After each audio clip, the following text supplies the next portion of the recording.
A short glance outside tells me that the world is about to end, at least according to the weather.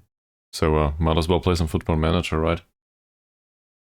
Also, I picked the perfect time slot for that, given that there's Champions League matches or something going on. So obviously we will not watch that. We will play Football Manager instead. And go through some dead rubber games, more or less, or at least one. The one against PSM. I also wanted to change some stuff about the tactic and so on, so maybe we can do this bit by tiny bit. And see what's reasonable and what's not. So, first of all, I will leave this tactic as it is. There's not much to change here. I think this is fine. We don't use the other two anyway. Not sure. I guess I would need a second one, first and foremost, that fits some opponents and maybe another formation. Maybe we can honor make a billion with a 4-1-4-1 or something. I don't know yet. But I'm certainly open to suggestions. That said, it should fit the squad. That's very important to me. And given that I wanted to fit the squad, we gotta include some stuff. So first and foremost, stuff like Jorge Cesar and Bayu Mbiri being very important players to the squad, for example. Let's have a look at the reports here. So if I came into this club brand new, Mbiri, Tabuni, Isha, Halim, these would be the guys that I would want to include. It feels like this is easy, but it might not be. Because, well, Halim is okay. As a central defender, we will probably be fine including him somehow in some formation. But a target forward, two attacking midfielders and a central midfielder? Interesting. So maybe that's a 4-1-4-1 after all, or we put Isha to the wing and then we go down the route of the 4-2-3-1. But Isha's also someone that gets into a position area and likes to lob keepers, so I guess Shadow Striker it is, or maybe, well, target forward. He's trying to get there at some point.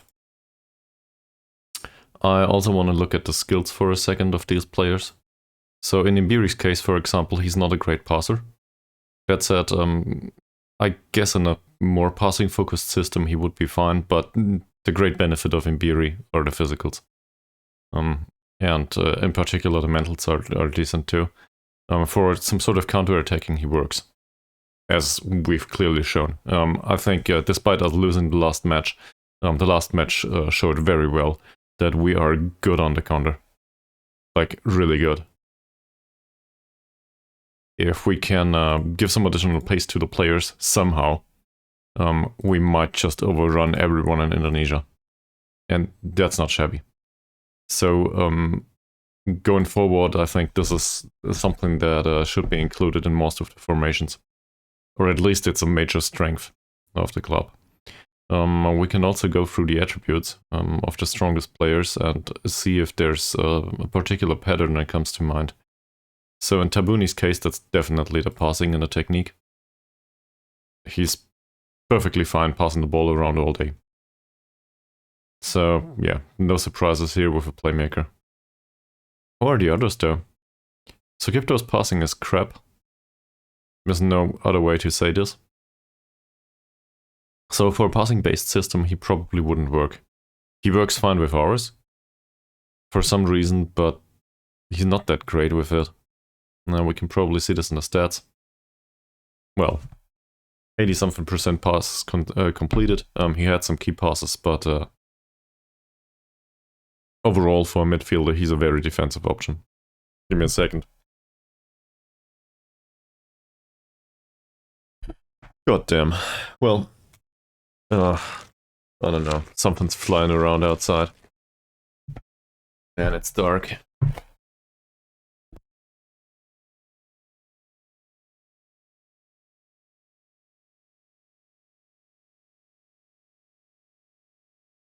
Sorry about that. Pinky promise I'll run an ad break next time. Okay. Well, maybe, if I recall it.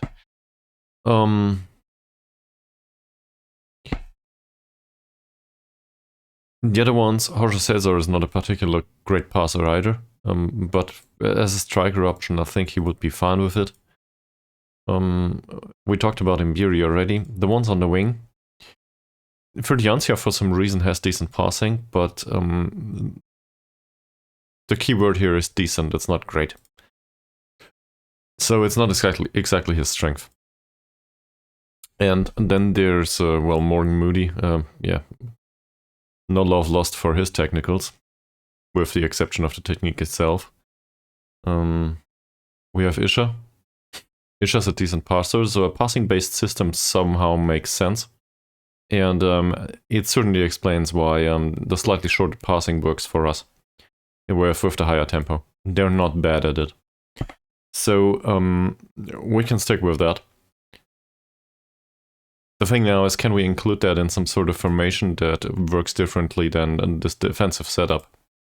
Like, for example, some sort of positive passing-based system. Hey, yet another member for the fan club. Are you quite sure it's not a self-help group?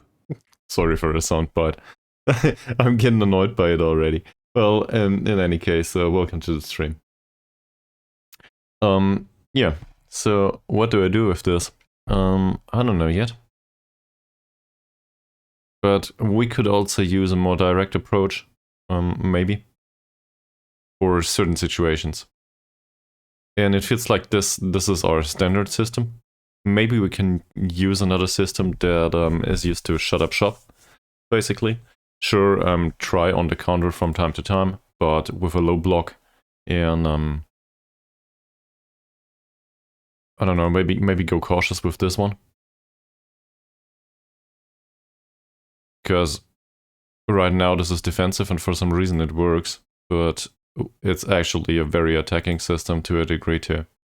We can probably see this in the stats. Should be on the home screen somewhere. We're 5th best in goals conceded and 5th best in goals scored. I would argue if the players progress a little bit, we don't have to change much. It's just about alternatives for match situations where it doesn't work out. So maybe conceding a few goals less would be fine, maybe scoring a few goals more would be fine. That might be set pieces, it pains me to say. But our set pieces setup seems to be all jumbled up again. I don't know why. The very attacking formation is basically inexistent. We never play that one. And this one, I completely forgot what it is. Apparently positive mentality, shorter passing, and, well, working the ball into the box. So that is with a higher defensive line, but still a mid-block. I don't know, you'll be the judge. We could obviously make this a little bit more extreme. For example, with a high press and a higher defensive line. That would be way different.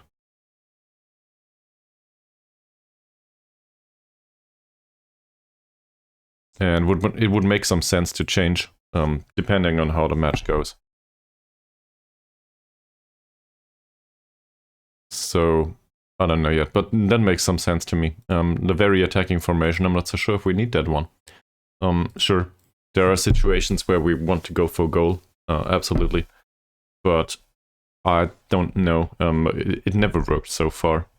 Probably, there's a chicken and egg problem. Probably because we never use it, and then we're not used to playing in that kind of formation, or with that kind of attitude. So, yeah, whatever. Doesn't help much, right? Okay. So I guess we'll go to the next match, and maybe I will make adaptations from time to time throughout this entire rest of the season. But we can also... Way, Mika Billion, welcome back. So you prefer my stream to Champions League? Are you serious? This is not the way it should work. There's real football going on. Obviously, I'm glad to have you, but I think so. 1845, isn't it? I'm the worst advertiser of my own stream ever. Have fun, man. Mm.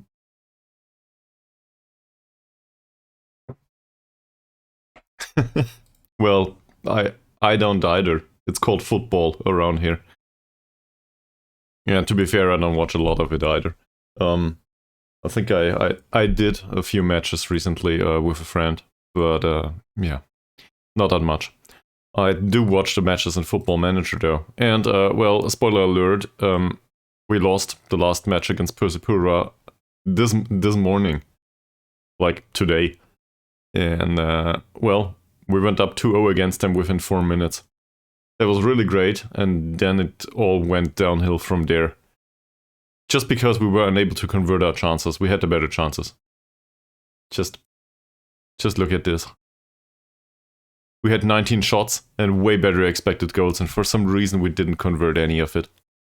And there were like 3 headers of Jorge Cesar over the goal. So I was really annoyed by the result. Yeah, in other news, that's all using a defensive tactic, by the way, just to make your heart bleed.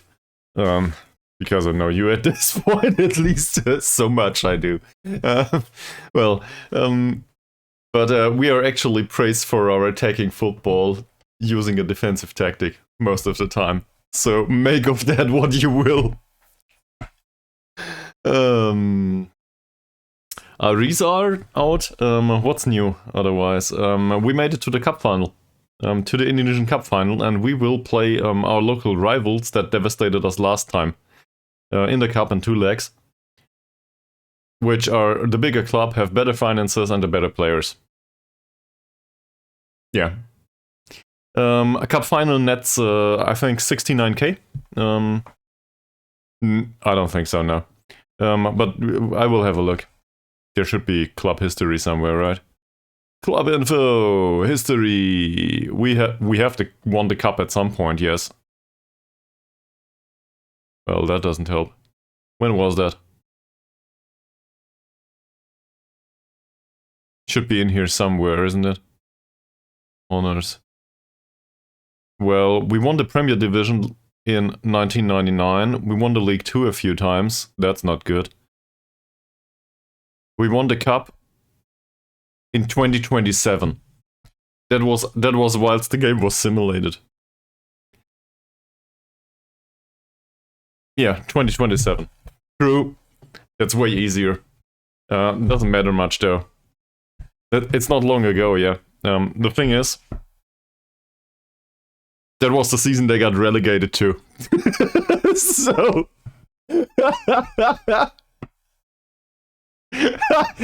Okay, so they made it to the Champions League alongside being down under. That explains the player setup, to be fair. Yeah, true. This time out, though, we will not win the cup. Well, we might.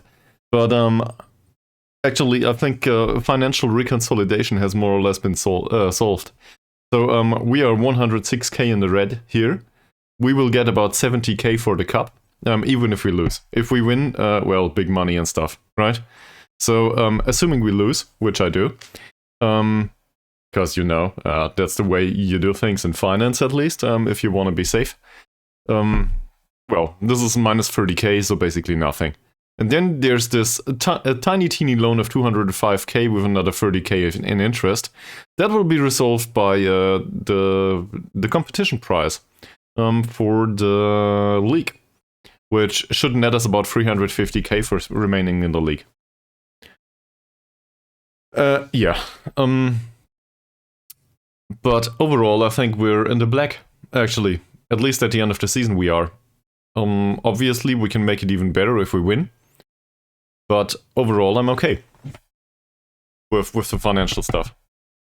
Also, just to make you regret this already, I recorded sound bites for most of the Twitch announcement stuff, and all of it is silly and all of it is really bad. So you have to stick around a little bit to hear some of them. Hopefully somebody will follow or even subscribe. I don't think so though. Not the subscription anyway. But yeah, a random follow will probably turn up at some point. Like Sophia Aust, who just followed, which weirdly sounds like Sophia from Australia. There's no GIF included. I have no idea how to... Well, I guess I have an idea how to GIF. That makes sense. I might do that. The thing is, they are so silly I would not know how to GIF there. I stuck with the standard Twitch GIFs for now. So, no. But maybe I'll do this at some point. You have a point there.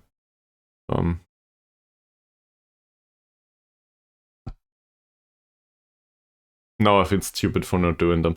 Anyway, thanks for making me regret this. Yeah. And I also thought to myself, well, maybe I should include another tactic that is actually in use from time to time. But then again, the current tactic works just fine. And we already have a possession-based system which doesn't fit us at all because, well, our defenders are fucking slow and everybody in Indonesia is damn fast. So, probably not a good idea to play with a higher line. That's why we don't do it, and apparently it works as long as we don't do it. Okay, last time out, apparently Feriancia made to the team of the week for some weird reason, because we lost. But apparently an 8.0 rating and a goal is enough for that. Cool. How have you been, Mickey Billion? Anything new with you? I'm seriously interested. You show up once every 2 weeks at maximum, so I gotta ask.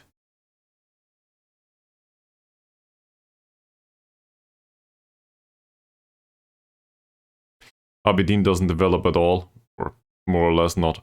Is he part of some sort of mentoring group? The determination went up. Why did the determination go up? Oh, he might have gotten an official warning or something. I see. Yeah, busy with work is something that I can relate to, I guess. As long as it doesn't stress you out. Where the hell is mentoring here? Abidin is part of a fairly pro no trades group, so that makes some sense. Most of these here have higher determination, yes, that's not bad. Great. So, at minimum the determination will adapt, at least Aberdeen's, because everybody else is on a 12, apparently. Oh. Oh. So it is a time-restricted one? Interesting. Look, I guess they call it limited time contract or something. I don't know. Fixed employment time, whatever. Yeah. I know the situation.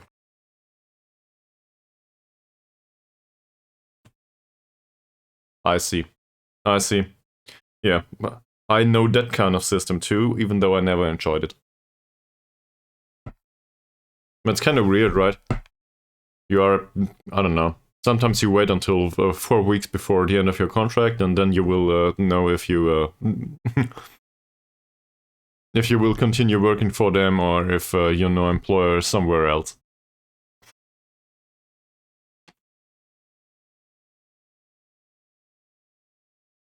Skill scouting that guy. I don't know who has been responsible for scouting this one, but it must have been Utama, given how long it takes to scout him. Well, so it says D-rated here. I'm still not convinced. The physicals look fine.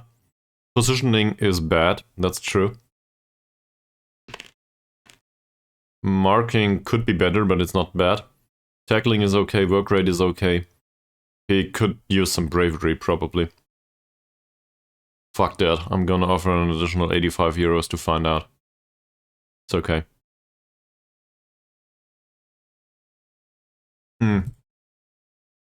Back when I was employed as a student, I had 1-year contracts always, and, you know, I would have been without money. if not for an extension. So it was quite exhaustive for me not to know. And my boss at the time made fun of that all the time. Always putting it like, well, we have to see if we can employ you for another year. And that was really stressful for me back then. He obviously was joking, but I didn't know that at the time, and I was never sure. And he made sure that I never was. No, it's not. So, in any case, if he ever watches this, no hard feelings. He left the company a few years after I did, if I recall correctly. And to be fair, I wouldn't have employed myself either. On a permanent basis back then. But, you know, everybody takes their own path. What do you think of this center back?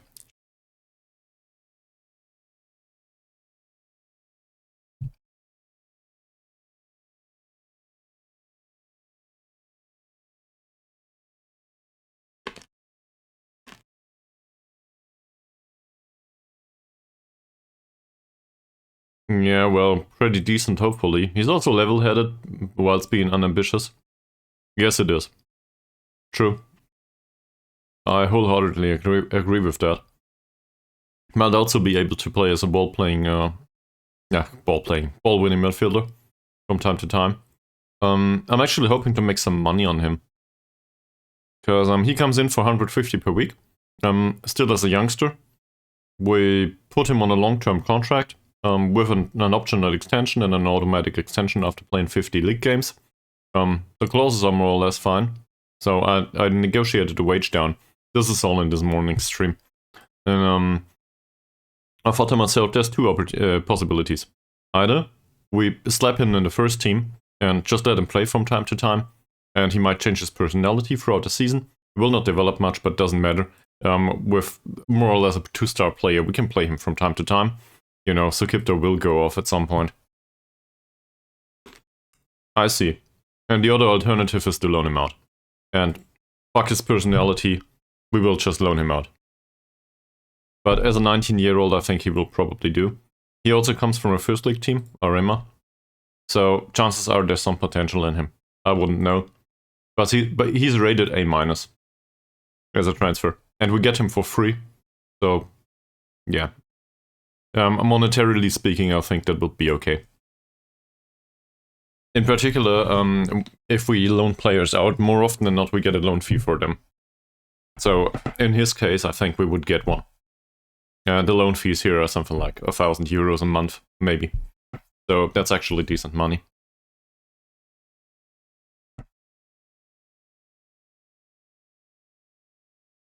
No.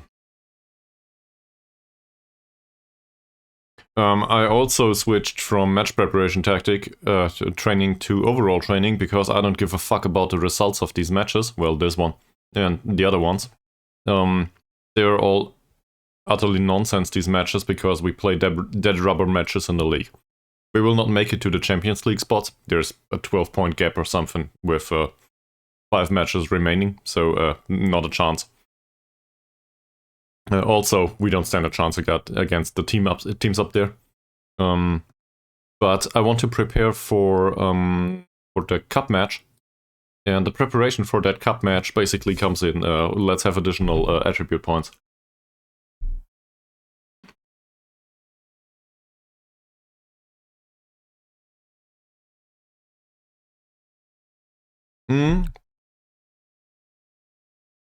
I see.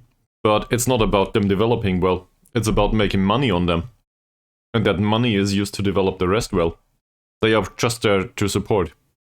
So in this case, let's go back to this. We have a few of those actually, so I'll show you. So this, for example, this guy, Agung Aji, we get for free. His next contract will be, I don't know, 100-something euros per week. He is only a practical signing for the future. I see, but I don't think I have that figured out either. I think overall the attribute profile says I can be a useful shadow striker or poacher for some team. He's not horrible. Susceptibility to injury is low, as far as I'm aware. I think we got him for 90 or something, if I recall correctly. Not in here, is it? No, it's not in here. I don't know.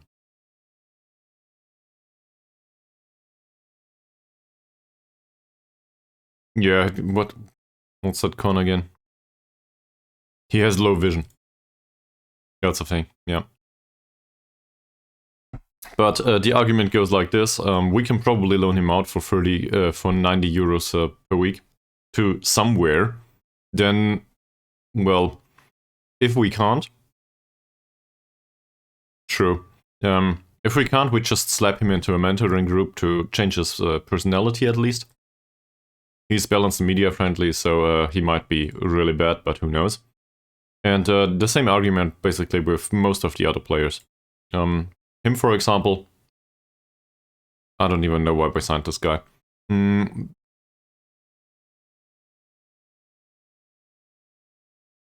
He joins somewhere? Yeah.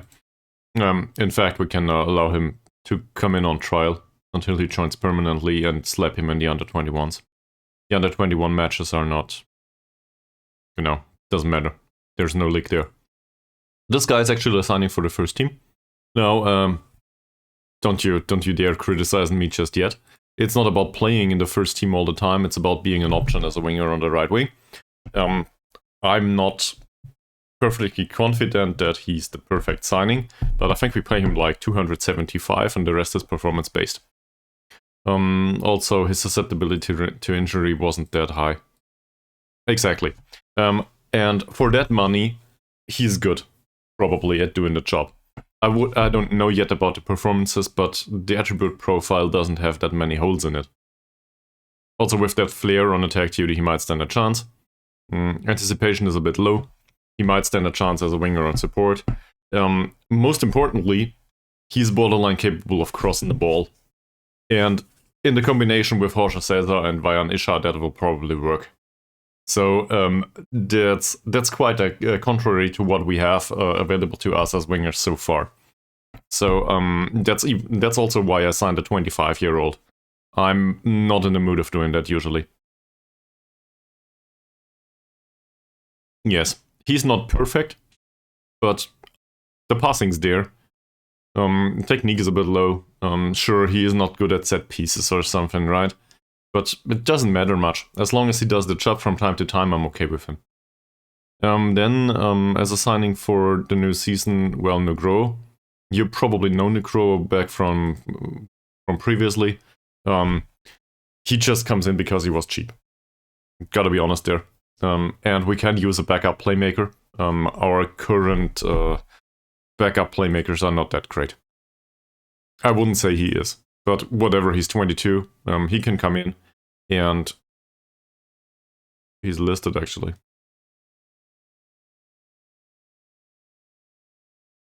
We get him for free apparently, so no complaints there. Then we have Ahmad Akbar. You will probably, this probably makes your skin crawl. Yeah, Negro, I like him too, to a degree. The low strength is shit. Yeah, but overall, he's somewhat flexible. He's also not that pacey. He's more or less a technical guy. And it's this weird combination with good heading. I don't know what to do with this. He also has good tackling, so he could be ball-winning midfielder, for example, but his strength is really low. His attributes are all over the place. But that makes him cheap, I think, because he's not very good in a specific role. So maybe we can come up with something that fits him nicely. I don't know. His passing isn't that bad, right? So playmakery makes some sense. His off-the-ball movement's shit, though. But on the other hand, whatever. Then we have a playmaker with really good heading.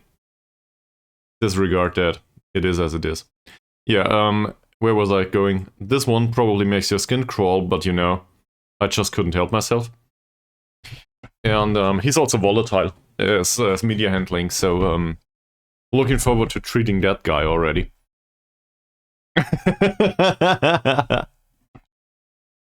On the other hand, I still think if we can get him in to loan him out, that would be fine. And maybe we can slap him together with some other players. His volatile media handling will probably not go away from that, but perfectionist implies some professionalism, so I'm okay with that. And then we have this guy. We just talked about him. So that's signings for the new season. None of them come with... I don't think we paid money for any... Well, we paid 400 euros for Saiful Setiawan, up to 2.8k performance-based. I don't know. We'll see. If he has a good personality, he might develop well. So if he develops well, doesn't that mean that loaning out is more likely to be successful? In his case, though, we would probably need to loan him out to a third league club, and they don't play in a league that's loaded, so disregard that. I think for mentoring it makes some sense. We will always be stuck with the odd player or two that are in the squad, and that we cannot loan out. So for them to have a mentor around isn't a bad idea. In his case, though, I think he comes with a trade, and I'm not so sure if I want that on the other players. Let me give that a second glance. That's him. No, he doesn't come with a trade. That's why I went there, yeah. So for the under 21s, for example, he could do as a mentor for a year or two.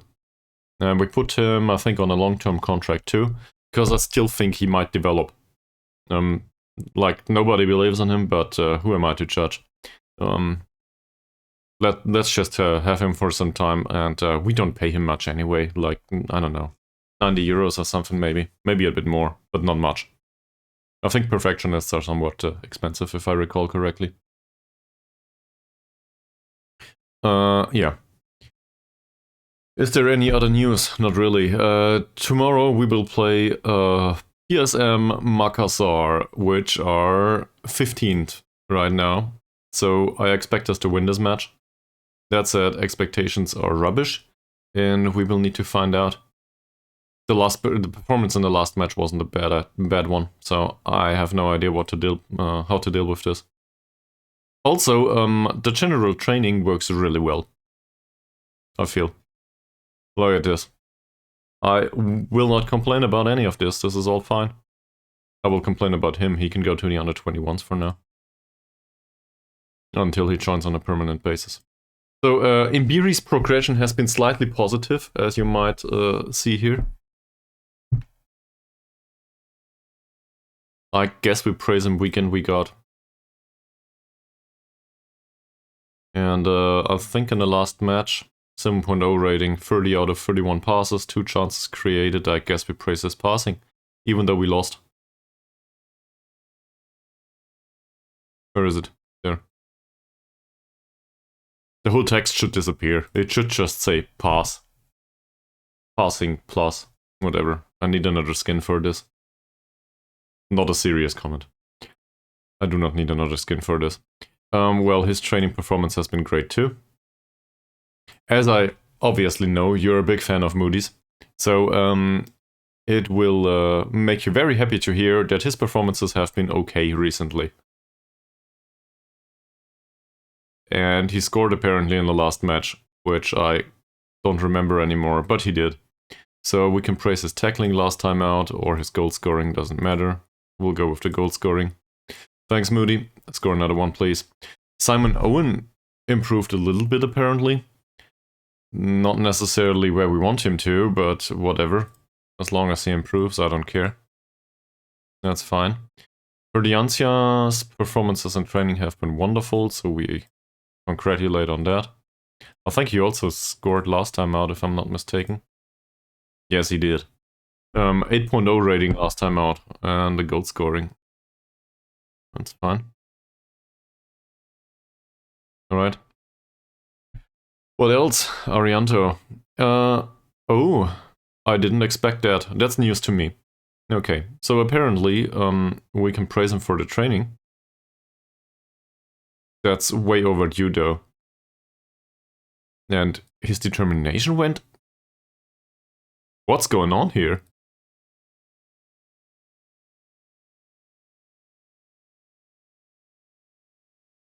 I kid you not, his dribbling went up. Okay. As well as the off-the-ball movement and the long throws, apparently, at some point at least. So he might just make it to be a useful wingback at some point, after all. I don't know, that's why we bought him. We paid 60k for him. He will play until he's 25 for us. I will not regret that decision. We had nobody else. This guy is a youngster, Ramadan. And... well, he trains well, he doesn't develop much. That said, we're talking about a 16-year-old, so whatever. He has a bit of time. And a good personality. Tabuni's trying to learn killer balls at this point. Ronaldo recommended that one. I want him to get rid of the 1-2s at some point, but it will probably not happen. That's just a part of his style. Malik improved, apparently, and that's a bit too late, sir. But whatever. His morale went down? What's going on? Is this just due to losing? He didn't play recently. His form is shit.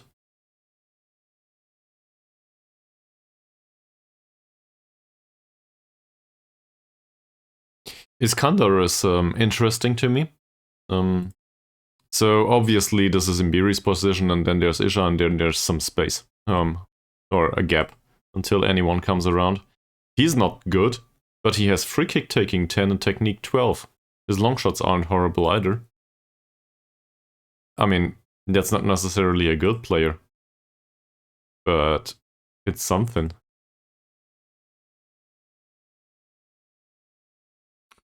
Arianto trained well, I'm okay with this, that's fine. Halim, as always. For a balanced guy, he trains reasonably well. So either he has some potential left in him, or I don't know, he's not that balanced. Even Jorge Cesar improved his decision making for whatever reason. Perfect. This guy probably won't make it to the pitch. Well, he is of might. But we can praise him anyway. Why shouldn't we? He trained well. Abidin, I think I mentioned previously that, well, he doesn't develop much. I like the profile overall of this player, not the skill sample, the skill set though. These skills attributes are too low. That's just the way it is. That's a 16-year-old though, so whatever. And to be fair, he is fast enough, more or less, to play within this league. It's just about the rest. The rest is not good enough. So either he needs an additional point in pace and acceleration, or he needs like 5 points everywhere. And 5 points everywhere is probably more likely to happen. Now, he has a few years ahead of him. We can praise him too, because why not? So Crypto, there was weird noises, sorry. So Crypto. Well, his leadership goes up, so I guess that's a plus. And Sumantri is a playmakery option. I want to compare him to Nugroho for a second. I did? Well, in that case, I will stop. Yeah, Nugroho is way better. So, but as a playmaker, have a look at that again. That's what I thought. So Nugroho is still better, but Sumantri is not that bad as a playmaker, actually. We'll see where this goes. Alright, did I actually... 7.95. What a horrible person I am. I will not do it anymore, pinky promise.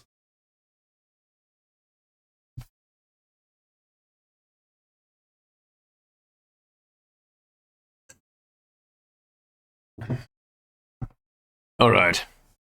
So we will go through this match, we will do it the old-fashioned way. with defensive football, counter-attacking, and specific instructions to hurt specific players. And hopefully that makes some sense and wins us the game. If they are a bit more capable in front of the goal, it will probably go fine. It's like, sometimes we have 2.5 expected goals and we score none.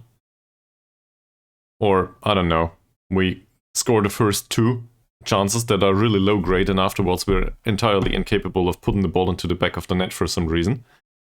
For yet another 2 expected goals. And then there's these matches where we have like 1.5 expected goals and we score 5. And I'm not overstating it here. So it seems absurdly inconsistent, the goal scoring. But the amount of chances that we create is very consistent.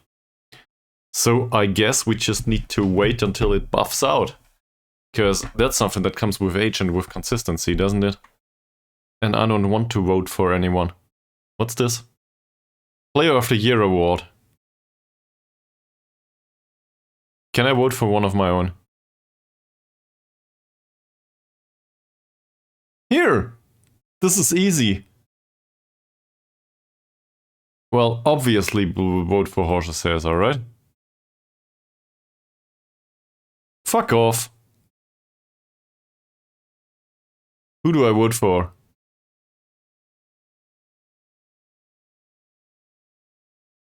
Let me have a look.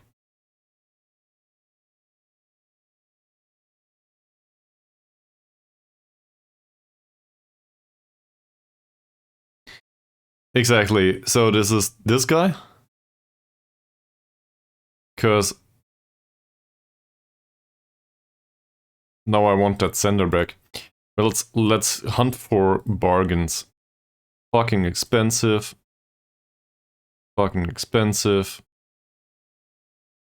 He's not that expensive. That's probably because it's the same center back that we had last time out. He's also not that expensive. I don't know shit about him. But he's damn expensive. Jim Croquet. Yeah. We don't have that amount of money. And if I had, I wouldn't spend it on these players. So we'll give it to Yoljanto. Because it reminds me of our own Yoljanto, and that's it. Jorge Cesar hotly tipped for Indonesian Cup most valuable player. Well, yeah, there's something about Jorge Cesar. Let's go towards his performances for a second. See that? 23 goals in 29 appearances. That's actually substandard to him overall. Because if we look at the cup competitions, he scored 14 in 10 matches there. So in aggregate, that's approximately 38 goals and a similar amount of appearances. So 1 goal per match. Also, his stats say, well, it declined a little bit. It was 68 minutes on pitch per goal. He's at 72 now. I think we'll be fine. As long as he keeps that quota. No, it's a ratio, isn't it? But anyway, I think we'll be okay with him. Also, for some reason, Imbiri started with the goal scoring recently, and some of the wingers. Which might have to do with a teeny tiny little bit of development. You know, as he does. Hopefully we can keep this going. This is absurd. If his work rate improves to 10 or something, he will probably be really good. It feels like he has the skill, he just needs to put in the effort. And maybe his personality can get away from the damn spirited here and go towards model citizen as he should be. He's Moody's kid after all. Okay. So, fullbacks were absurdly bad recently. I feel like we should give some opportunity to the youngsters at this point. Or the really old ones. Let's have a look. Let me guess, they are all friggin' fast. Of course they are. Okay, forget that. Utama doesn't play. He'll sit on the bench as expected. And between Abdullah and Malik, well, Malik trains well. His performances have been absurdly bad recently. How's Abdullah's? He deserves an official warning too. 6.0 rating, we should have fined him. Anyway, I'll put Abdullah to the bench. Do I want to play Yusuf? I mean, I guess we could at some point. He's a bit slow though. And Malik is available, so why not play him, right? Maybe he wants to make up for his formerly questionable performances. The other ones I'm not willing to change, and if infantry comes around to moan about his lack of playing time, then we can just tell him to leave the club. I would be very happy to do that. He's paid way too much money. I would happily carry him out myself. Alright, let's get into this. We will have a look at your position instructions, the rest should be fine. This is a 4-4-2. So, let's have a look at this. This guy wants to be hit in the face. It says quite plainly here. He doesn't know how to dribble, he has no bravery, and he's not strong. So, this is a case of a hard tackle, obviously. Off the ball movement isn't that great either. He's damn pacey though, so tight marking probably not a thing. He does knock the ball past the opponent, which is a somewhat risky trait to possess, so we might win the ball back from him from time to time by closing him down. He likes to try to beat offside trap. That's a poacher, more or less. And, well, he also has no jumping reach whatsoever, no strength, bravery is low, dribbling is not that high. I'm not sure about the closing down though. His composure is okay. So I will refrain from that. Don't want to give too many instructions. He's right-footed. He's right-footed. I don't know if we need specific instructions there. Augustiar, a left-footed winger that is fairly slow. He has decent off-the-ball movement, sadly. So tight marking, probably not a thing. Showing him to the inside would include his decent passing. Not a big fan either, but it's probably better than giving him time to cross. Well, given that it happens on his weaker foot, most likely. And I think we need to close him down to restrict the space. Pains me somewhat to say this, but I guess that's the best opportunity we have. The dribbling and the bravery are too high to include a hard tackle, for my taste. This guy, on the other hand, is quite the opposite. Iqbal. So it says we should trigger the press on him. Let's have a look at this. Well, I say we mark him tightly. His off-the-ball movement seems okay, but he wants to deal with Sukip though, I'm quite sure. Let's do this. Let him be marked by Sukip though. And obviously, well, closing him down, I don't know. Probably not a bad idea. Hopefully our wrecking ball will deal with him. This guy, on the other hand, his passing and vision are tolerable, but not great for a midfielder. His off-the-ball movement is shit, but his dribbling bravery are so low. It feels like we should trigger the press on him and get the ball back from him. He's also right-footed only, so might as well show him to the left, just for good measure. He knocks the ball past the opponent, Iqbal. Okay. Let's trigger the press on that guy too. And then we've got Firmancia, who is a friggin' rocket, apparently. So, any recommendations? Dribbling's low, bravery's low, off-the-ball movement's low, he will outrun his marker anyway. Doesn't matter how his off-the-ball movement is. Show him to the inside, I guess, to force him into passing. And also his vision is 5. Alright. How about the defenders? He seems okay, but not a very attacking option. He gets forward whenever possible, and he likes the ball played into the feet for some reason. Sure, he's small. But passing's bad, vision's bad, crossing is not great, his dribbling is shit. Do not mark him tightly, we want them to play through him. Kimura. Do not mark him tightly, we want them to play through him. 2 points of passing. Same style. This guy's passing isn't great either. No. No tight marking. He knocks the ball past the opponent, by the way.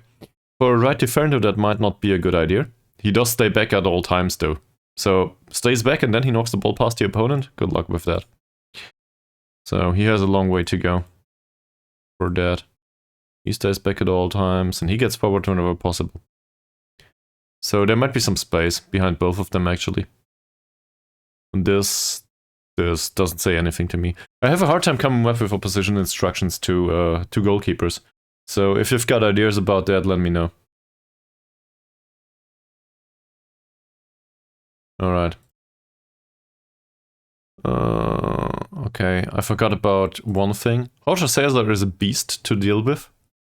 So, trigger press if they are bad. Words of wisdom. Are they? Is he bad though? His composure seems a bit lackluster. But overall, this seems like one of the better goalkeepers. He's their star player after all. So, most likely not. And also, trigger and the press on him, well, just look at it. We trigger the press on one of the defenders and ignore the rest more or less, and trigger the press on these four. Probably with a formation that's higher up on the pitch. If they have bad technique, bad composure, and bad passing, so that they misplace passes and you can win the ball back easy, I guess that makes sense, at least for me. But, well, we do quite the opposite. We have a midfield press with a lower defensive line going. So, to push up that high seems like a bad idea, given the slowness of our defenders. None of these are in a perfect mood. This is not like me. Well, we'll do it anyway. I will not talk to everyone one by one now.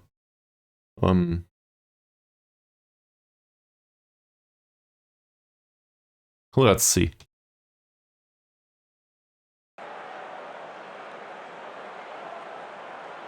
Time to win, I agree.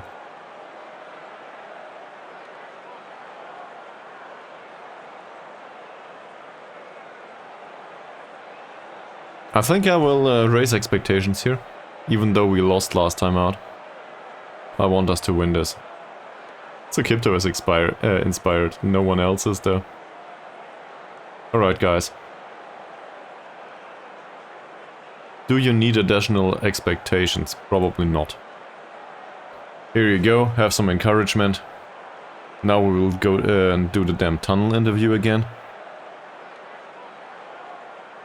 Are we wary of... I wasn't even aware that they won against Arima. That's great for them, but I don't care.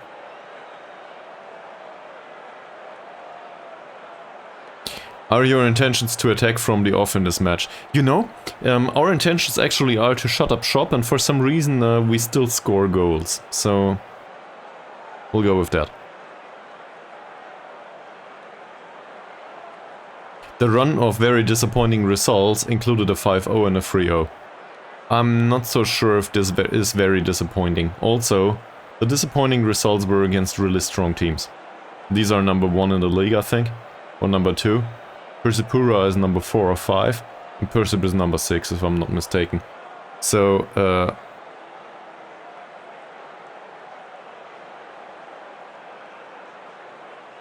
we'll win this.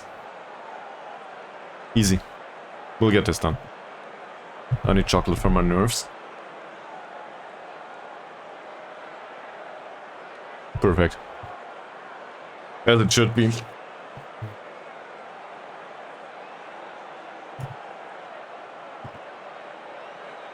I swore to myself that I would play some Baldur's Gate 3 today. Guess what I didn't do? I wanted to play Football Manager instead.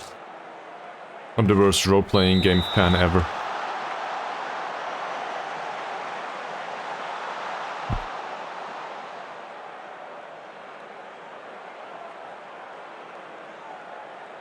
Well, that's no good. Go, guys! Give them what they came for. A beating.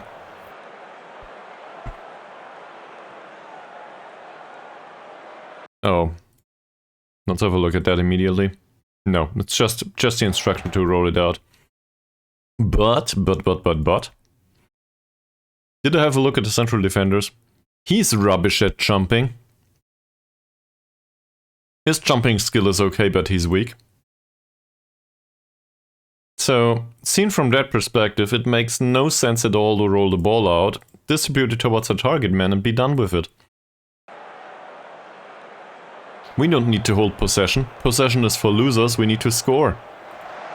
That said, preferably Sukipto, you don't lose possession all the time. In particular not to this guy.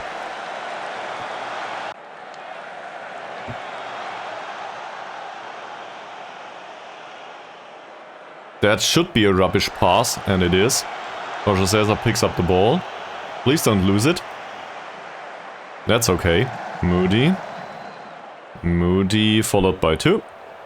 Here we go with a pass towards Malik. Possession pass towards Sukipto.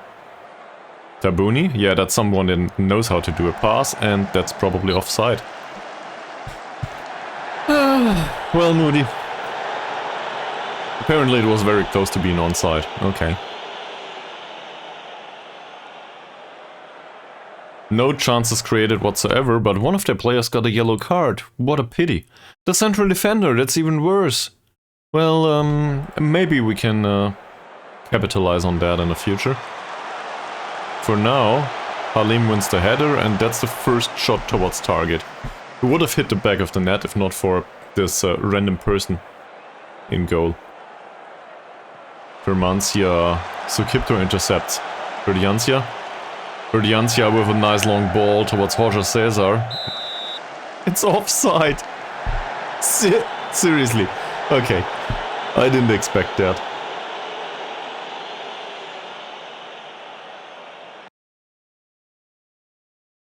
Not a foul. They seem to like to give away fouls so far. The only yellow card is on their side. Verdiancia with the free kick. Arianto with a header. Well, low grade chances, but we're collecting.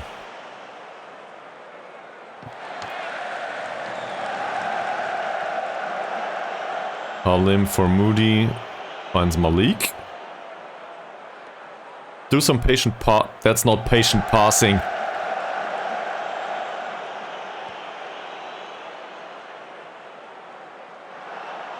Well, nice, Owen.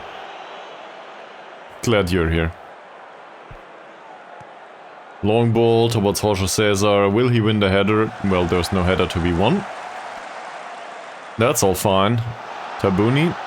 Nice pass. I'm not sure if this is the right way to combine, but okay.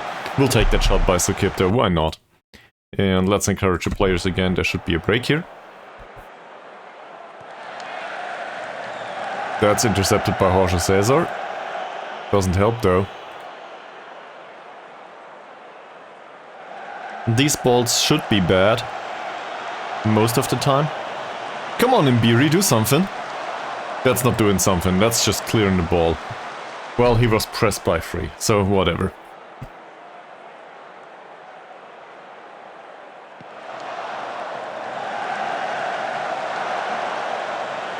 Halim's header was misplaced here.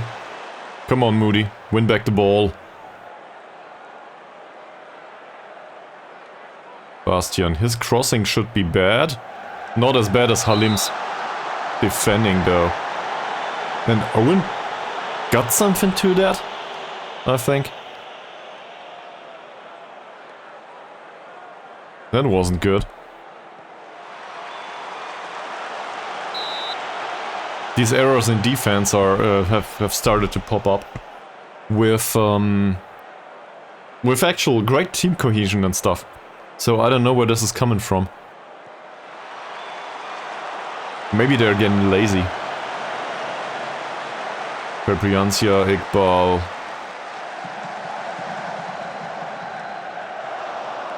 You do?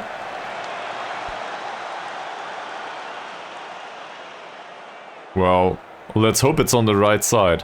Does it smell good or does it smell not so good? Moody, that's a bad cross. Imbiri. Arianto. Tabuni. Arianto again. Oh, he goes for goal. Well, that's a rare occasion. So the quality of chances so far on our side hasn't been good. I'm not too surprised with that.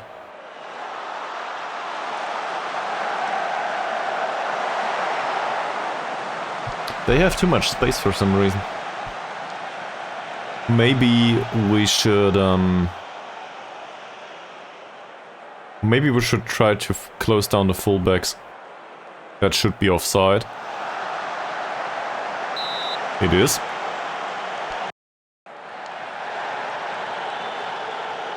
Apparently Sukipto is drawn away. I don't know. Still a good idea to mark Iqbal, I think. I will demand more. I'm not okay with this performance so far. This is not good. Ferdiancia is on the yellow now. So maybe tell him to use off tackles. Shouldn't be much of a problem for him.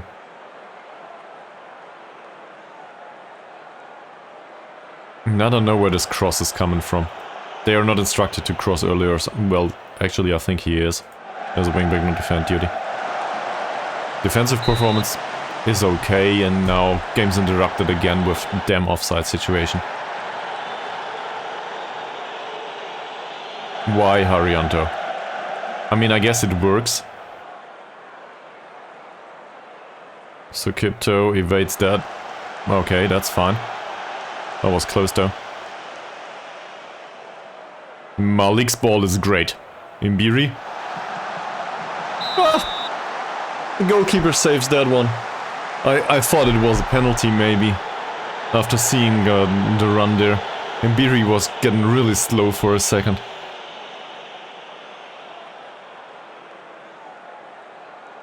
Moody takes the corner, Jorge Cesar. Yeah. That's the story recently. A lot of chances and none of them in the back of the net. He will make them at some point. Malik for Moody.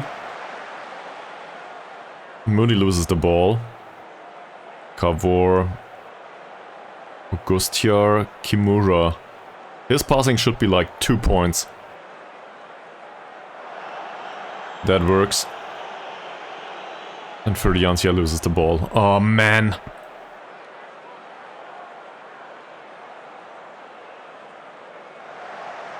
Don't do anything stupid. That's not good, but it should be offside. Apparently the referee doesn't care.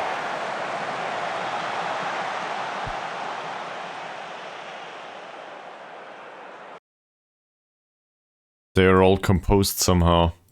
He's fired up. He's motivated. I don't know, I'm not sure. It's yellow for whom? Fepriancia. Their ball-winning midfielder. So, obviously we have a replacement for Ferdiancia in case it's needed. I don't know if I want to substitute a winger though. In particular, he's damn fast, so why should we? This is a match more or less without chances. At least no high quality chances so far. Jorge Cesar with the cross. Tabuni. Was this Moody? Imbiri. Imbiri. Finally a decent shot on his weaker foot though. And it certainly showed. Malik. Moody. Moody's bad cross. That will be headed out. Ferdiancia with a questionable header. Please put it outside, yeah, towards Arianto, for example. Tabuni. That seems like a shot. I mean, I guess that's fine. I would have expected maybe some decent pass for one of the strikers, but apparently he went with the shot anyway.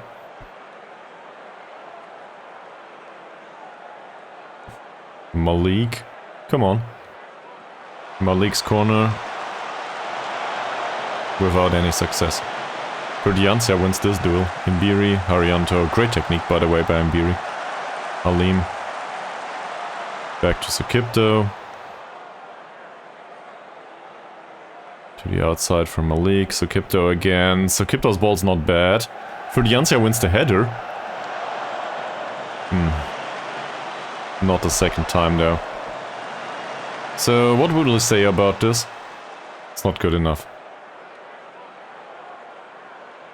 This is not good enough. And I will tell them in no uncertain terms. Every single one of them. None of them is in the green. So, given what I learned recently, I will tell them, get it together.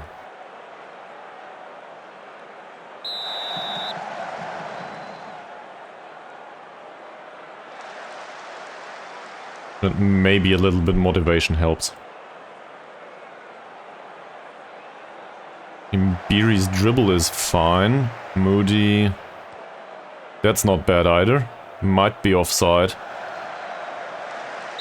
Kurdiancia's cross is blocked. He was in acres of space, it just took him too long to control the ball. Well, Malik will have a corner, so maybe Jorge Cesar stands a chance now.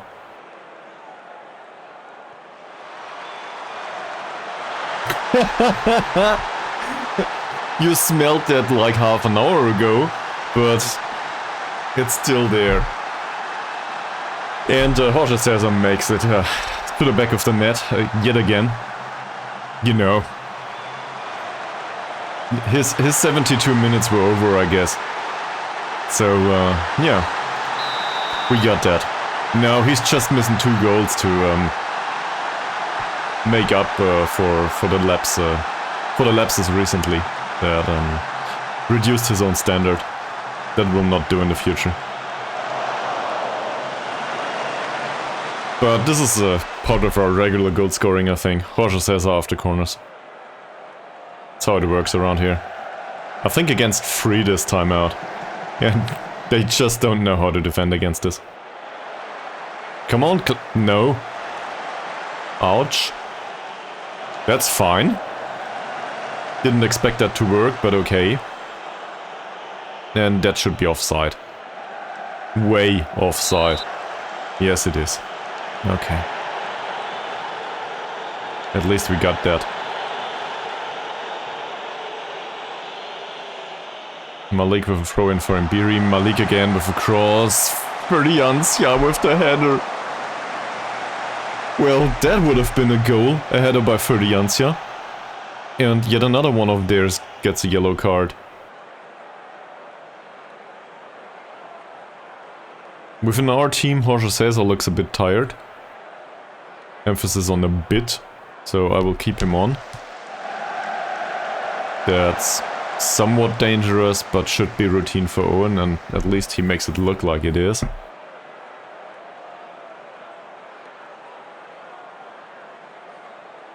Arianto with a throw-in for Moody. Whatever he does out here. Arianto again. There's the cross. Moody's not in place. And we lose the ball to Augustar. This should be offside. Great. The referee's still around. Fantastic.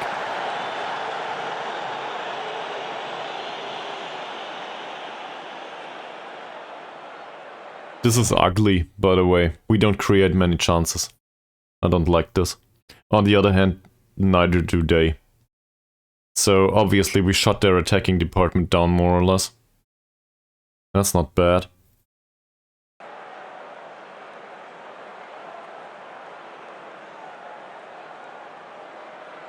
It says here, Halim is tired. I'm not so sure about that. Somewhat. Moody, Arianto again. Another... That cross was targeted towards Imbiri. Not sure what to do with this. Malik, please tell me you don't take a he goes for a long ball from there. Of course he does. Tabuni, Imbiri, Moody. Moody's passing has been okay so far. At least it feels that well. That's clearly offside. Jorge says I could work on his off-the-ball movement, I think.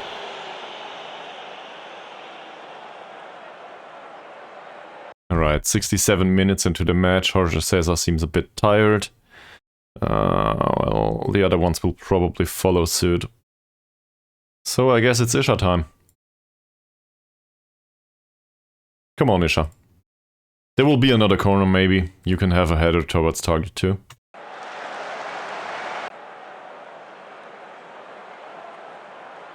Yellow for whom? Oh. They're starting to have a lot of yellow cards there. And maybe, given that this is 4-4-2, we focus play through the middle. Isha is fresh on the pitch, he's not freaking fast or something, but well, these guys are on a yellow. One of them at least is a bit tired and also a bit slow. So I don't like passing to space though, it rarely works for us. What I do like is going through the middle with long balls. Long balls is not what we're used to. For the Ansia.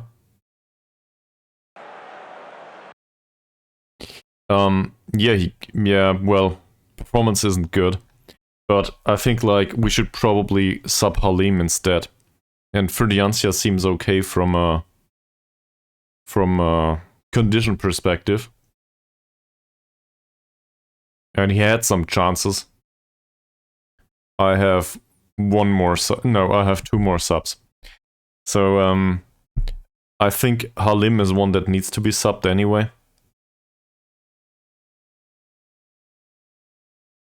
He's tired. He's tired. Let's go with Halim first. And despite his bad performance, I will probably keep him on the pitch. And I want infantry to shut up shop here. We can also start wasting time here, because that's the way we should.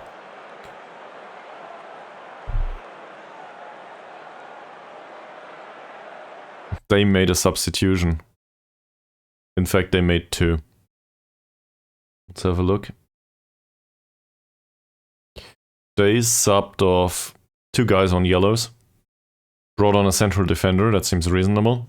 Also, this is a central defender that has no jumping reach whatsoever, so we still might stand a chance. Going through the middle. What's bad about him? Well, the dribbling. Bravery is good, strength is not good for him, passing isn't great. I think tight marking is not a thing for him. Doesn't matter much. He will probably play the killer ball now that costs us the game. And Fundy Ginting, he's right-footed only, so let's show him to the left immediately. Otherwise, bad finishing. First touch is good. Free kick taking is decent. His passing is okay-ish. He gets forward whenever possible, tries killer balls, and dictates tempo. That's more or less a playmaker's type. I mean, it clearly says here he's an attacking midfielder, so I guess he's an advanced playmaker originally. So what do we do with him? Well, kick him, right? Why not? Our elbows didn't get much use today, so might as well use them. Isha. Okay. It was Arianto anyway. The Moody's header goes over goal. Okay. The other way around, guys. The other way around. Arianto is tired too now. We have no nobody to sub on for him. And we're in minute 79, so might as well sub somebody on that needs some time on the pitch. Somebody like...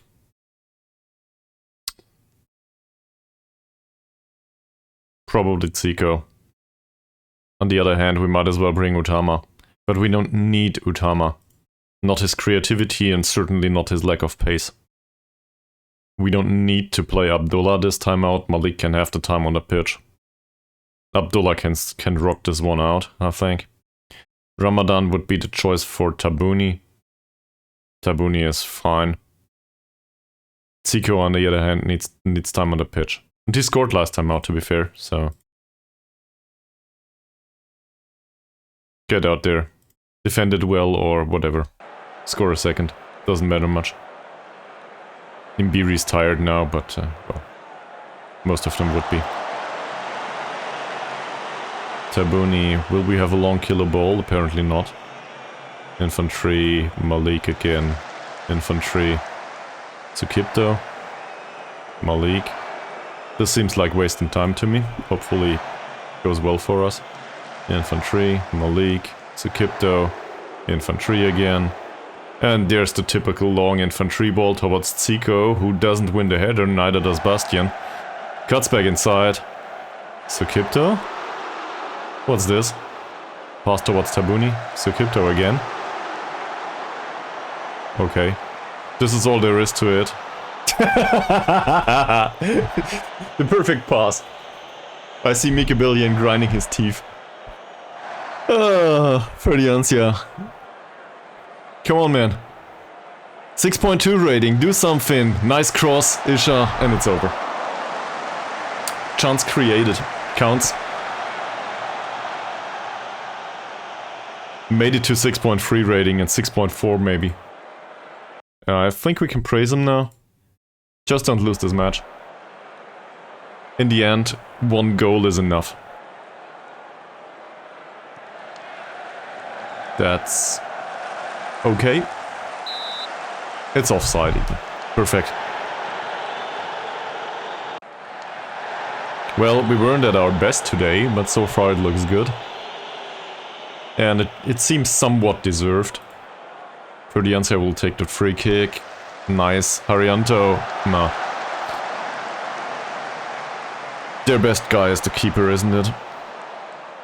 He's on a 6.6 rating. Nobody is their best guy. This is a horrible game overall, but in the end we come away with a win, so who cares?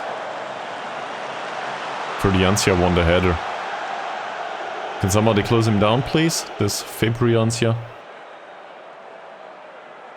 20 seconds to go. Imbiri, nice ball control. Ferdiancia, Harianto. Oh no. Well, I guess that's the match. Arianto. And yet another cross from deep. That's for their keeper. And this is for the referee to finish the match. At least he should. What are you doing, Zico? Yet another attack? Okay. We take that. Zico, okay. Well, it's something, I guess. That said, we take the 3 points. And that was done by Jorge Cesar, so I'm okay with this. That's all fine.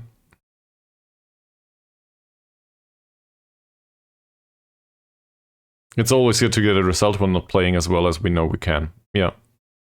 I think that's exactly what happened here. And you can be happy with that, but that's about it. He's delighted. Well, you shouldn't be.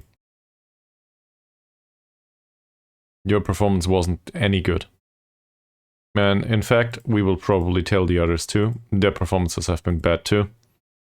This is not good enough. This is not good enough. Now they are confused and demotivated. Okay, I overdid it. Well, next time out, I will restrict myself to players that are below a 6.7 or 6.8 rating. I don't know, most of the time it works. This time I was too strict, apparently. See, 12-point gap, and they got a game in hand. I think we are fine with this place in the league.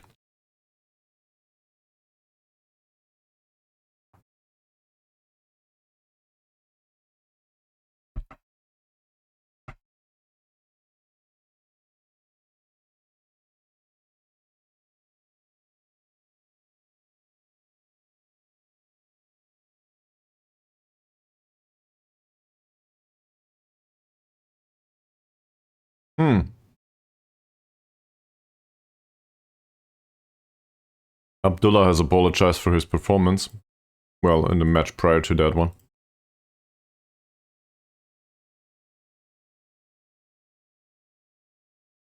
Apparently this guy was with us at some point. Oh yeah.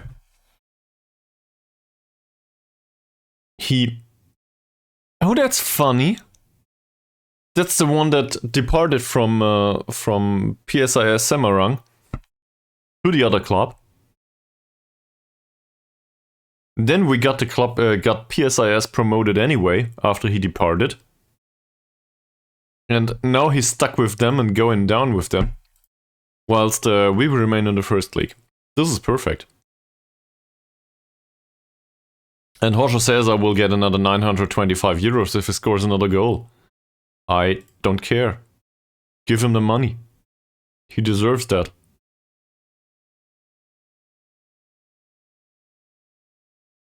Oh. Somebody's looking at Malik. Well, he's not for us to sell anyway, so whatever.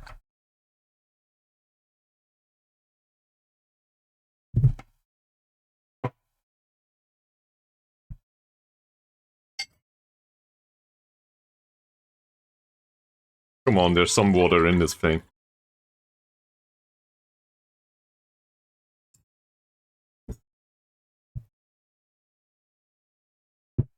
Furdiancia reaches the yellow card limit. Fantastic, so that means we save some of the wages.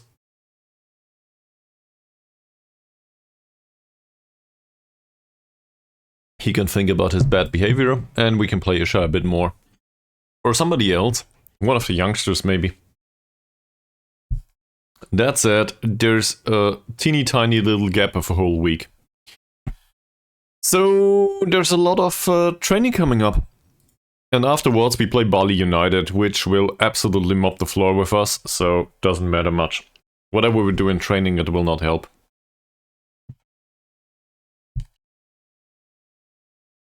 If we can get rid of Bali at some point, that would be fantastic.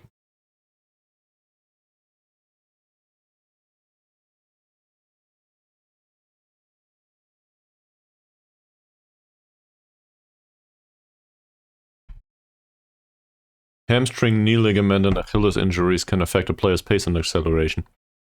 So it's best if they don't get that.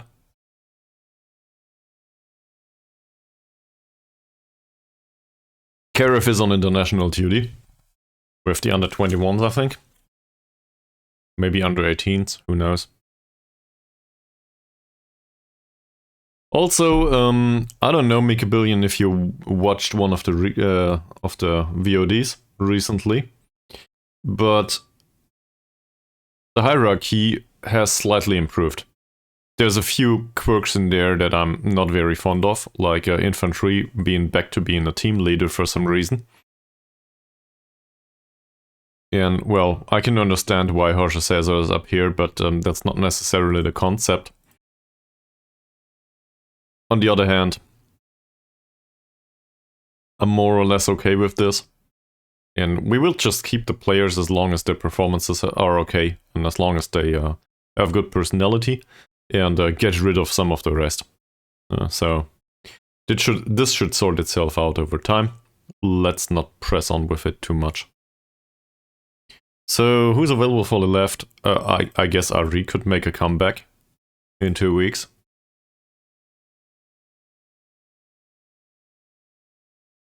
It's fine, don't worry. It's more or less, I don't know. There has been, in-game, we had some questionable results. We made it to the cup final somehow. There was some debate about this or that, and, well, there was a bit of I would say an argument is too much, but something that occurred previously between me and one of the watchers came back up. So, I don't know. So we chose to part ways, in a way. I guess he chose to part ways and I chose to make it permanent. Because I think this doesn't serve the stream much. So you didn't miss much from that perspective, at least nothing positive. It's about not listening to his advice and preferring everyone else's advice. And words like always and never made an appearance there a few times. And, well, I just don't think that's good for the stream in the end. So, if somebody feels that much about a not stream on the internet, maybe it's best if they watch the replays later on or not at all. So, yeah. I don't know, this is a game, I do this for fun. And not to debate my personal relationship with a random dude on the internet. No pun intended. But I guess I'm okay with the pun. Anyway, but I don't know. You know, if you want me to play the game, if you want the game to be played in a certain way, how about you play the game yourself? This is what it's for.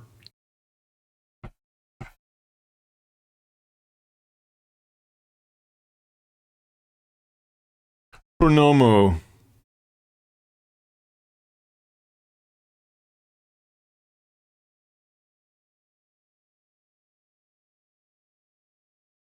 I cannot remember this guy. I'm not sure if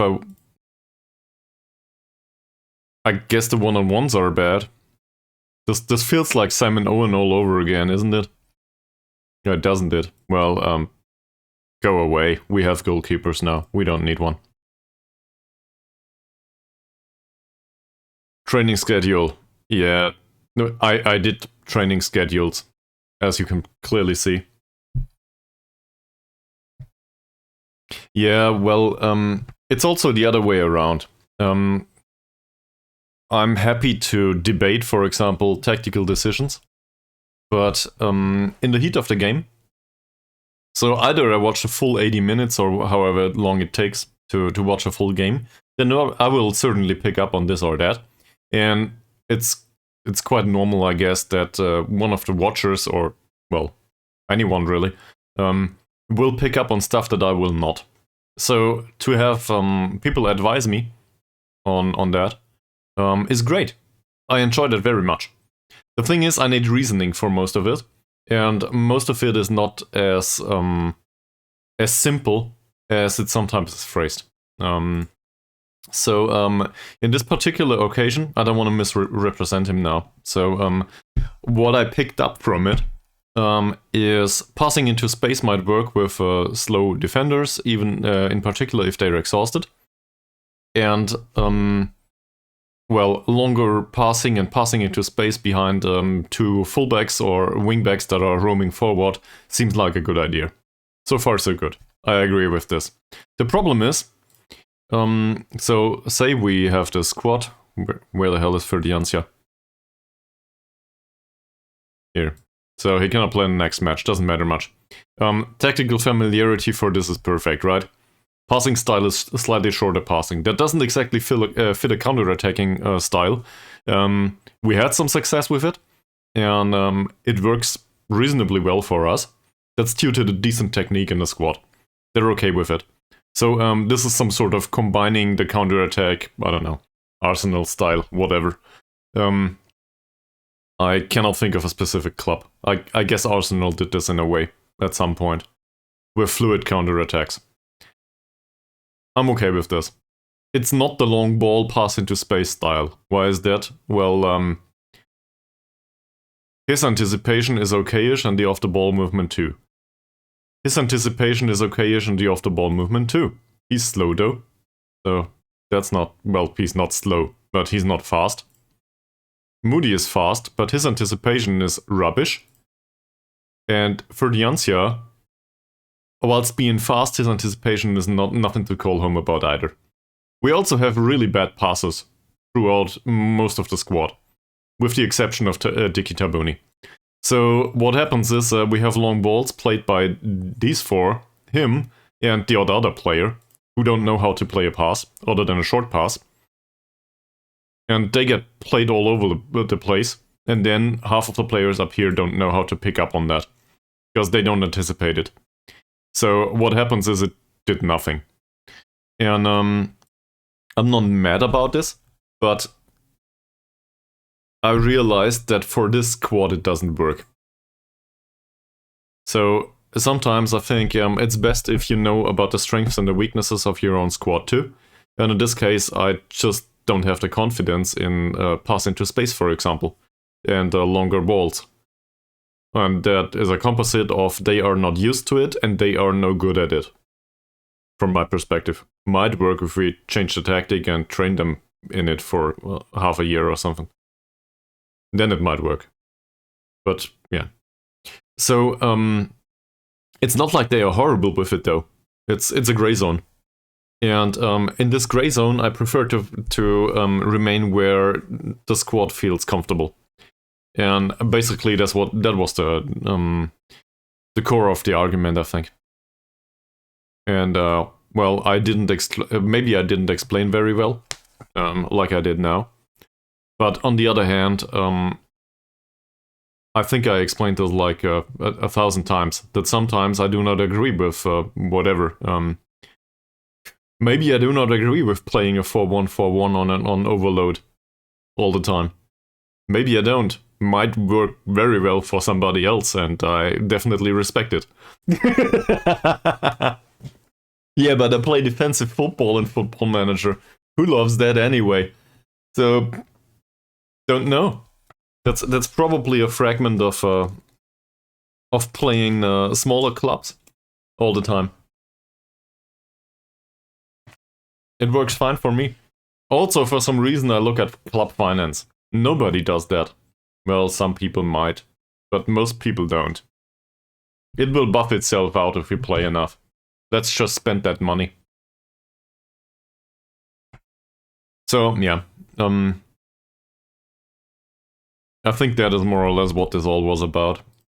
And I cannot have that debate every single time something like this comes up. There's also, well, you know, if I talked to other streamers about this.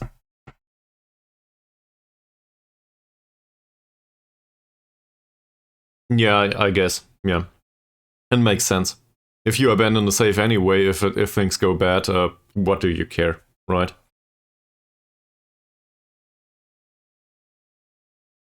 To be fair, there's also always the argument, well, if we do well financially and the club expects more of us, and then I don't know, yeah, exactly. To be fair, this feels like a very realistic case of football management. It works like this in real life too. I won't be around in 2 years, so fuck that, let's spend that money. I need it now. That's no good for the club, but who cares? They're basically gambling. Might work, spend the money. If it doesn't, I won't be around to suffer through it. The fans will, but who cares about the fans anyway? Karev played against Iraq, conceded a goal, and apparently Simon Owen has made some improvement previously. Okay. I'm also starting to try to come up with coaches that are any good. I do have a hard time with that. Indonesia just doesn't offer that many great coaching options. And then there's a question that kind of bugs me. With players like these,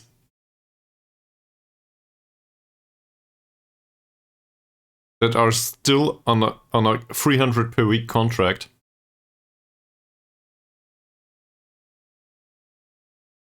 will a Premier League club at some point appear and try to buy this guy? Maybe not Premier League, but somewhere outside Indonesia. He might make it in Brazil or something. I don't even know about the importance of the leagues. He might make it in South Korea or Iran, or Saudi Arabia. Saudi Arabia probably has money. So, will they appear at some point and offer damn big money for him? Or will he be stuck on some random island in the Pacific most of his career? And, well, there's also the question, should we offer him $1,000? Because I do not think he's weaker than Jorge Cesar at this point. Well, obviously physically weak, but he's the best player in the entire squad.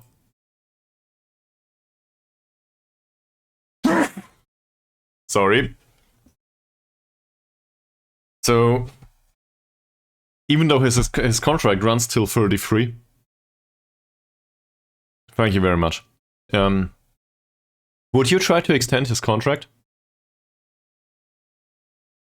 I mean, look at this. It's Gesundheit. I'll type it in.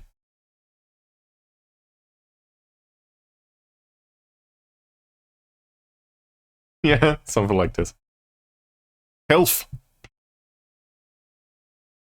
Translated, it means health. Probably the same in Swedish, or similar.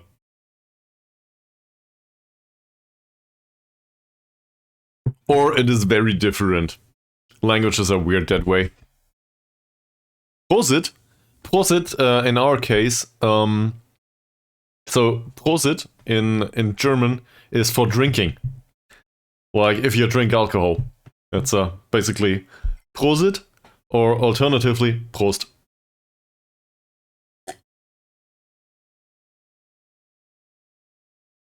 It's all to your health or something, I guess. Well, now you know. Don't let anyone tell you that you don't learn anything at this stream. It's not about football though, it's about random ass speech fragments, I guess. It's not speech. Language fragments, that's it. See?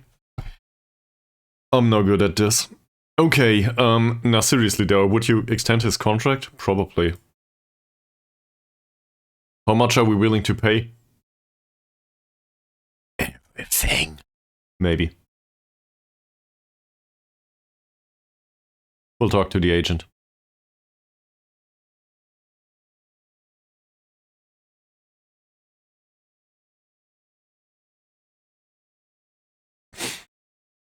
He doesn't want to sign under any circumstances. Fuck me. Yeah, he wants a significantly improved squad. Well...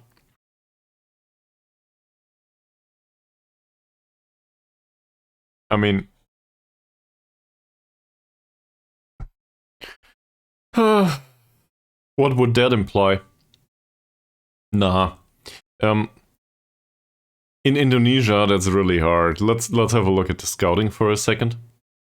So assuming we have like 10 million to spare, okay? Let's just forget that this does not happen. But assuming we have 10 million to spare. And we buy the best players all around. Then first of all, we gotta stick to the Indonesians. So we can, for example, bring in this 34-year-old winger. That apparently is really good in terms of star rating. I don't know. That doesn't feel like a viable long-term decision.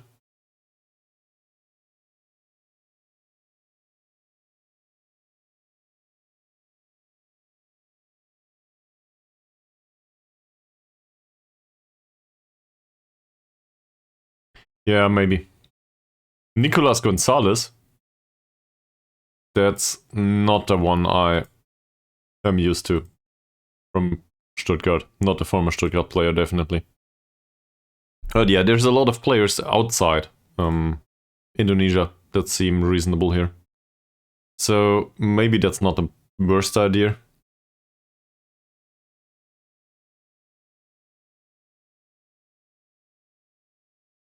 Okay. It might have to do with fame. How is it called in game?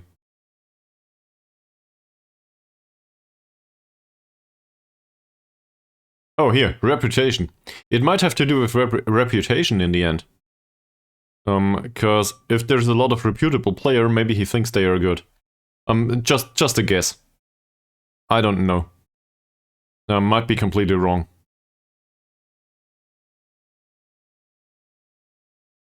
Well, anyway. We will be able to replace Mbiri, though, in 2 years. Somehow. There's other players that are not necessarily on his level, but, you know... We have people like him with the absolutely unpronounceable name, with 15 points of finishing and 14 points of off-the-ball movement. That was a 15 previously. Doesn't progress very well. We don't play him that much, though. Also, he's a 16-year-old, so who cares? And, well, if he continues training like this, he might just be able to make an impact at some point. Also likes to move into channels, and he has good personality, so whatever. He has another year to make it to Mbiri level. Nah, and to be a bit more serious, maybe it's better to have these players, well, included in the squad for the long term, and that usually means that they don't develop that fast. They should be like Nathan Lowe. Score another 15 goals in a season, but not necessarily a case for somebody comes around to sign them. Like Jorge Cesar, for example. Not a single club came around to sign Jorge Cesar so far. Probably because we pay him $1,000. But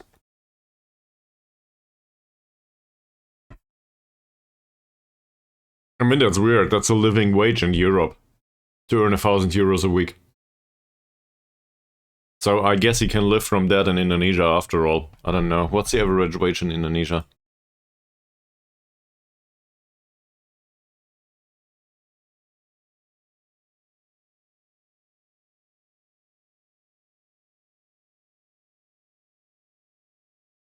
The average annual salary is approximately $10,000. For Indonesia, this is a shit ton of money, yes. For a Brazilian, nah.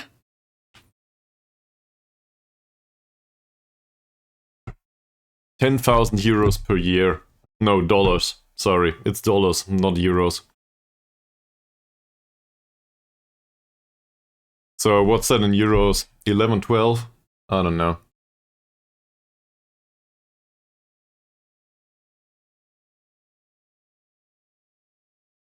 One United States dollar is 0.96 euros? Okay, so basically the same. Doesn't matter much. Approximately 10k. I don't know, man. I googled it. Indonesia average of living, cost of living.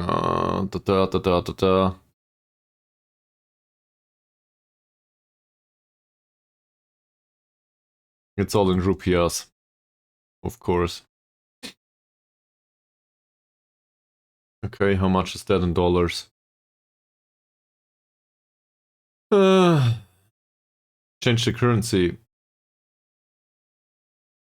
Can we have this in US dollars, please? Or even in euros, that would be way better. Euro, there we go.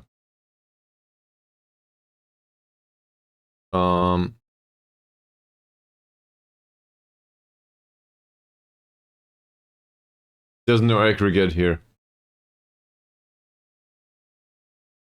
Oh, there it is. So a family of 4, the estimated cost is 2,474 euros per month. For a single person, it estimates about 1,000. So the average wage is basically lower than the cost of living. That sounds like a healthy environment to live in. No, don't do that, Jorge Cesar. Don't do that. Take your time. Well, they're here for the experience, I'm quite sure.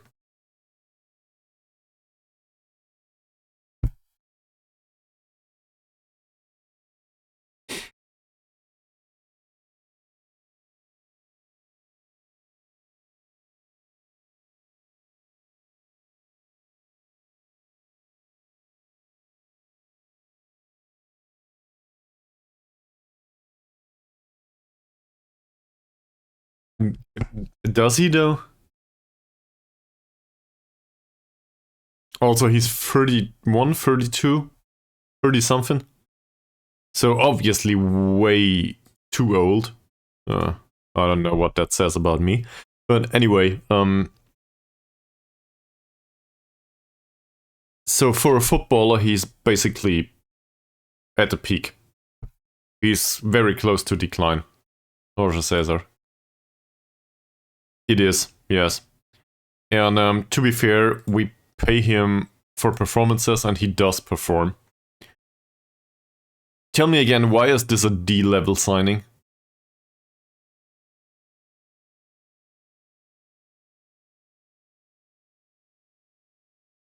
Oh, he dives into tackles. Yeah, fuck this. No, I don't want him. Okay. So I saw. I would have been able to deal with it. No, actually, I don't think so. Not on a 25-year-old. And the unambitious was new to me too, I think. So you're right. This is no good. Jorge Cesar, though, so his development overall is, I think he declined a little bit in dribbling or something. Yeah. Look at that. There's no development whatsoever in him. We had him on penalty taking training. Doesn't matter much. Barely an impact. To be fair, he hasn't been around for very long. So, whatever. It's August. That's not even a year. But given his age, I expect this to decline. Sooner or later. Hopefully it will start at the age of 34. And that's not to say that he will be useless at that point. Yes, even though his physical attributes might decline a little bit, he will, as long as we play him all the time, he will make up for that. With better technicals, but in particular with better mentals. He has ways to go here. So I'm okay with that. He might just be around until 35. Just guesstimating though. He might also be in hard decline next season and it will be his last. Who knows? I really don't know. Water's empty. I hope you can live without me for a minute. Yeah. Kirby?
How nice of you. Thank you very much.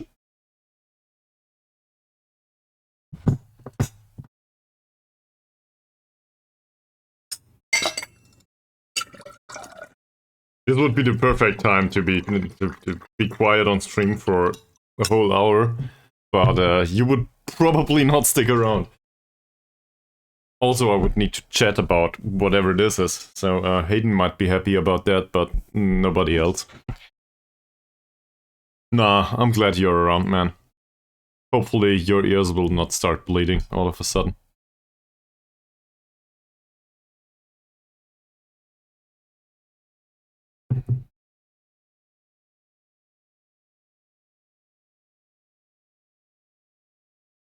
I got that. Still, talking too much is probably a weakness of mine, so I don't know. And I guess within the rest of my life it got way less, but on stream it's probably, you know, you need that. So, yeah. Probably not the worst. Great training, Simon. Great training. Also, you didn't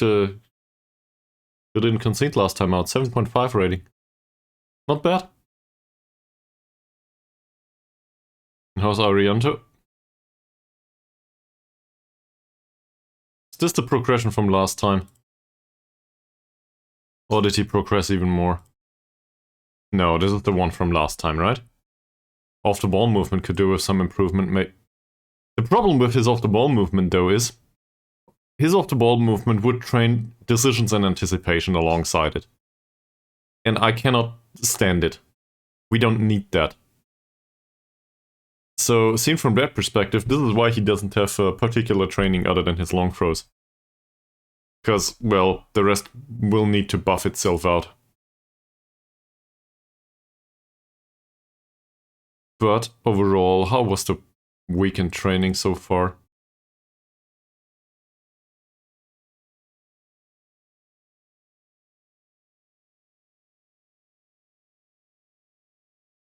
Wow.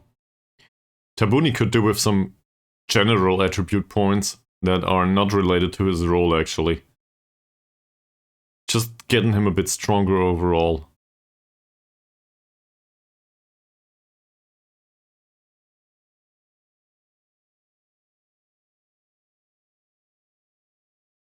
Well, there seems to be something going on here.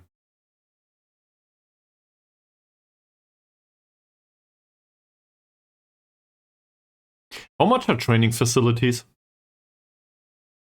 Or a better youth network and stuff? Let's have a look at this. Let's spend the money we don't have yet.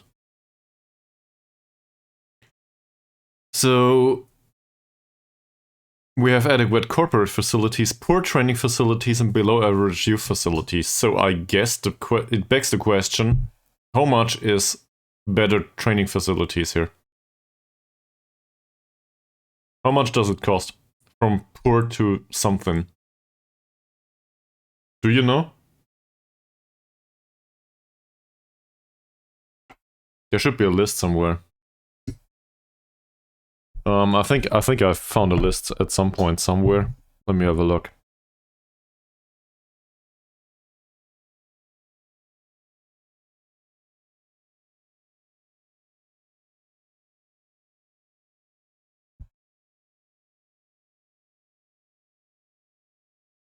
So there is a Reddit post about it, and it says check shit. I don't care about the stars, man.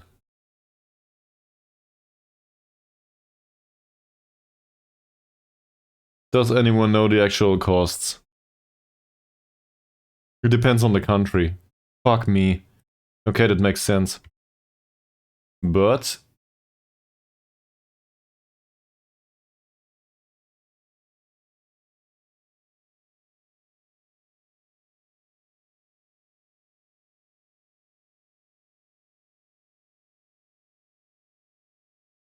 So, for Dortmund, it says here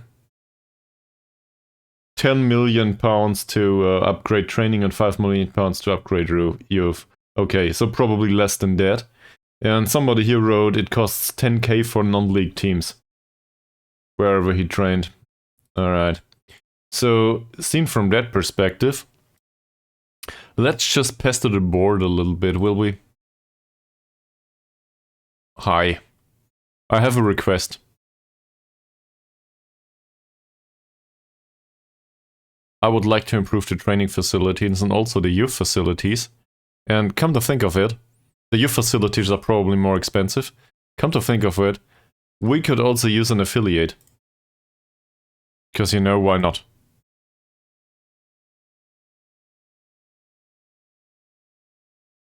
Oh! Well, that's perfect! Sorry about your ears. So they will try to look for an affiliate club.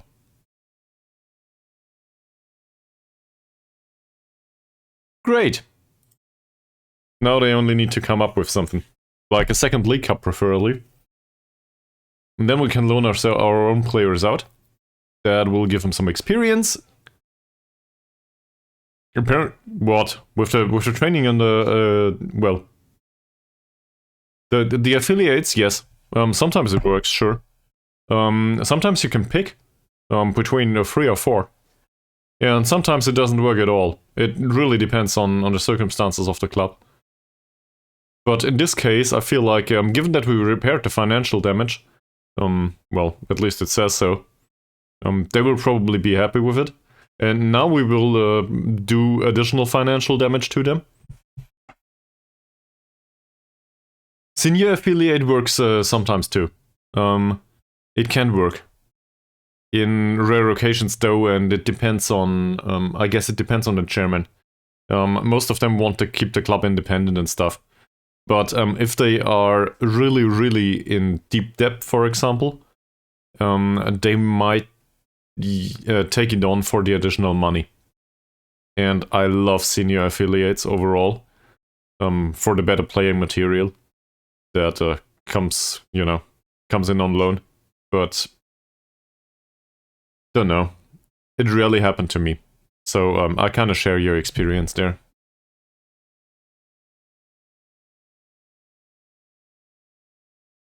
Utama broke his nose. And it will be okay in 9 to 12 days? Are you kidding me? Well, he will not play against Bali United, so what do I care? He broke his nose. And it's done in 2 weeks? Is this realistic?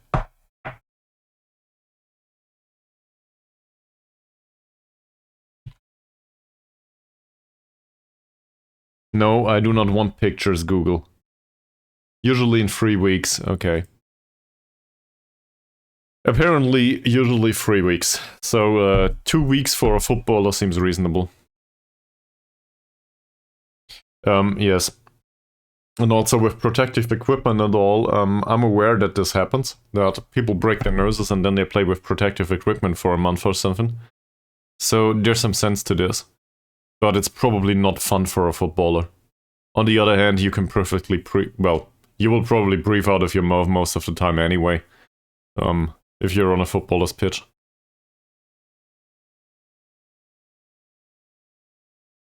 Rafinha. Susceptible to injuries. I don't know the guy. Also, apparently he spent more or less his entire career in Brazil, with the exception of 1 season in Greece. And, well, wouldn't be that bad. But as a 29-year-old, I don't think this offers that much. Way better than Moody, obviously, but that's about it. I cannot afford him anyway, due to foreign player rules. Also, he's susceptible to injury, doesn't know the language. No. I do not want this. Jefferson, on the other hand, is also unambitious, so that's way better. Well.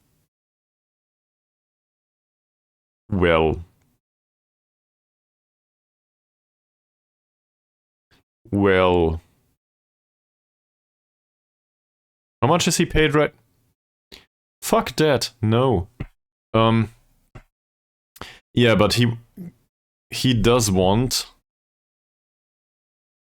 monies.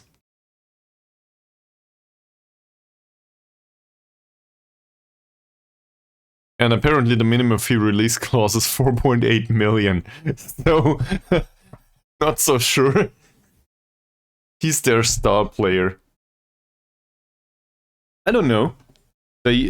Well, this is just a modern work environment, Mika Billion. They are all getting unambitious because they realize that they will never make it to anything of importance. So that cuts their ambition, and then they are just bitter. Like, I don't know, regular people, you know? So there's some sense to this, I feel. Also, I'm just making that up on the right now, but it seriously makes some sense. Even though it is definitely not intended by the game. He's not bad now. That said, I mean, looking at this, he would be a decent defender. Pulling the ball with his technique, yeah, okay, why not? Why not? Let him develop a decent cross. He's 22 years old, so that's not bad either. He is not susceptible to injury, it seems.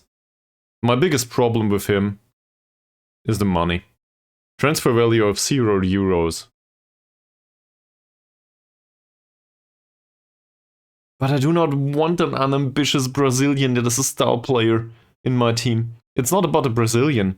Well, it is about the Brazilian, but not only about the Brazilian.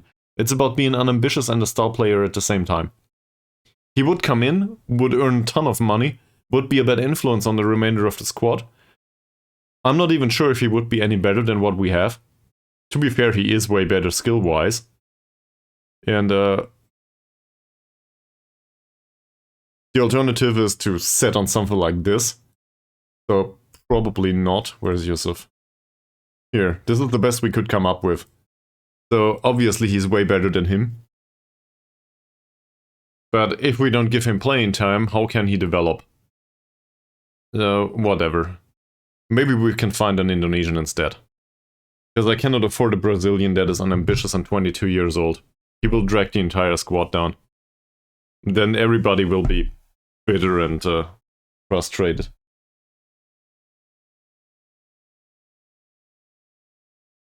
I just don't want to do that.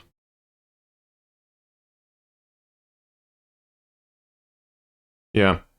And we do have... Yeah, it should be really great, right?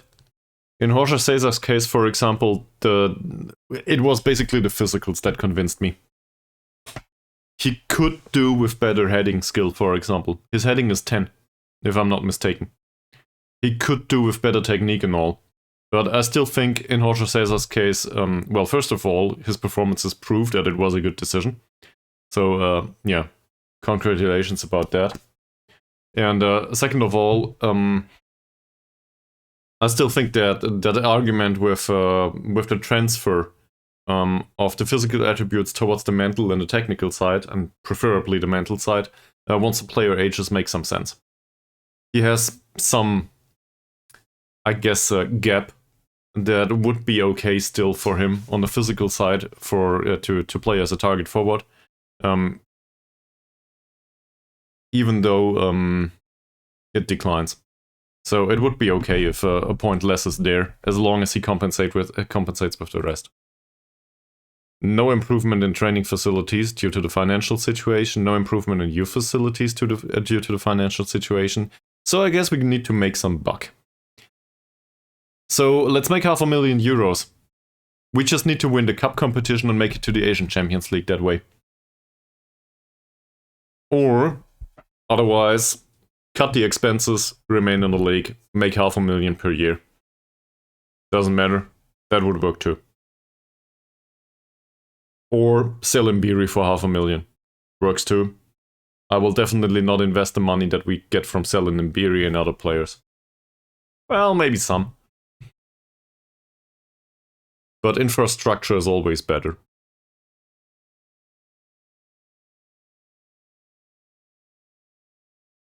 How much expenses do we have for the youth network, though?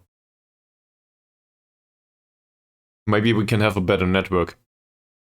I mean, in Indonesia, there gotta be a lot of hopeless people that want to play football. There might even be a few tall ones in between. Actually.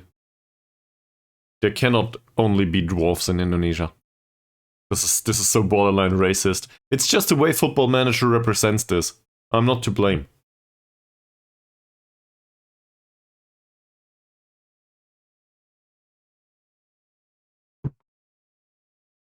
Football Manager is questionable from a morale point of view anyway. There's no other game in the world where it's fine to hunt for 15-year-old boys. So no. In Football Manager though, box standard. Malte Ekman! How are you doing, man? You earn 40 euros per week. Fuck that, what? Seriously? He's back in League 4. You gotta be kidding me. Come on, man. Come on in for trial. Maybe we can use a backup.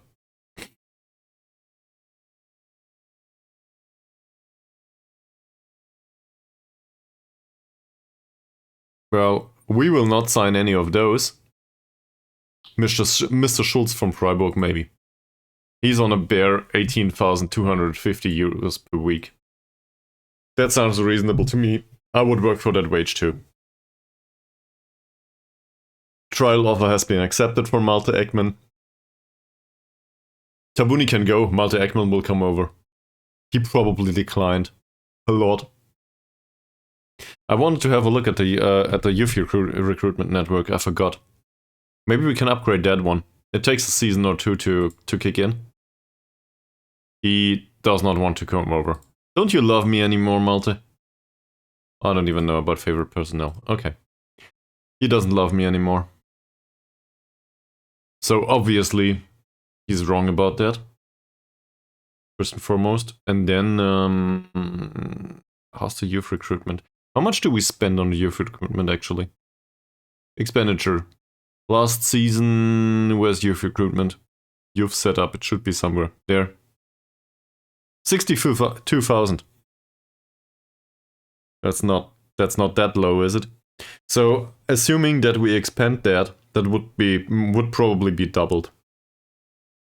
And the youth setup is which color? Well, that's small scale stuff though, isn't it? Might as well expand that. Can we double that, please? With the board, maybe. We want to have better youth players.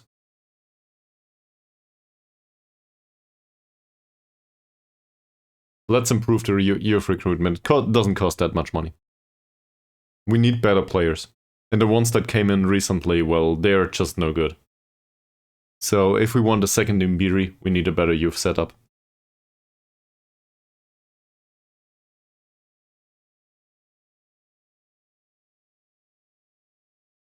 I don't even know what this does. I think it gives better potential, better current ability. It's something. It will help.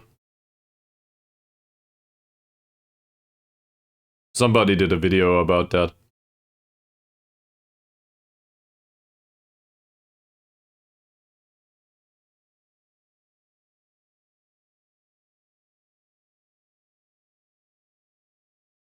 Oh, the overall... We're sitting at a loss this month? Okay, I see. We didn't have a match for an entire week. There's also a buyout fee available for one transfer clause. We have some merchandise income. We have shirt sales. What the hell? Utama's approaching retirement. Yes, I know. Thank you very much. We need a replacement for him.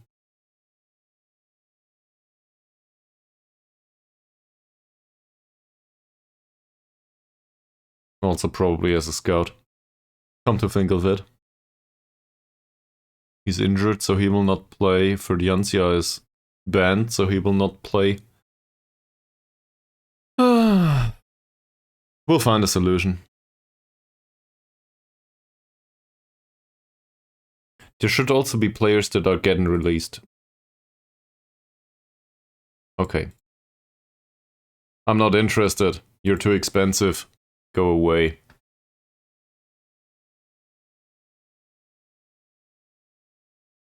Valdez is an amateur right now. Wow. Where the hell is this? In Peru? In Peru, at an amateur club. Why the hell do we know these players? Well, if Imbiri leaves and Moody is able to go away too. I don't know. What's the foreign players? Owen? Oh, Jorge Cesar, obviously. So I guess it would be Moody's choice job to leave in this situation.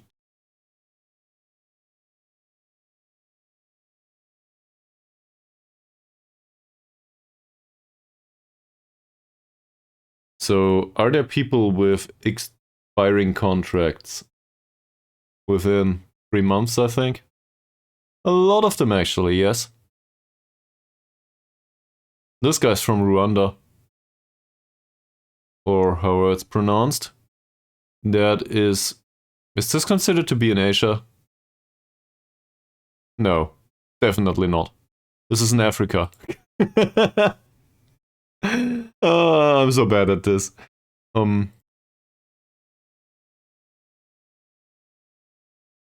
Eddie Ferdiancia would be available. 22-year-old striker. That is damn fast. That's not a bad signing.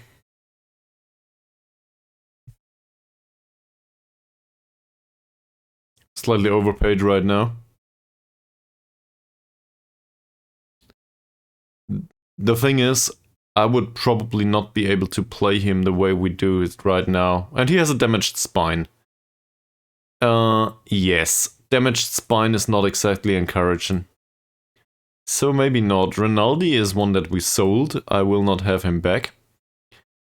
Afandi is a driven... Well, that's not a fullback. This is all over the place. As a center back, though...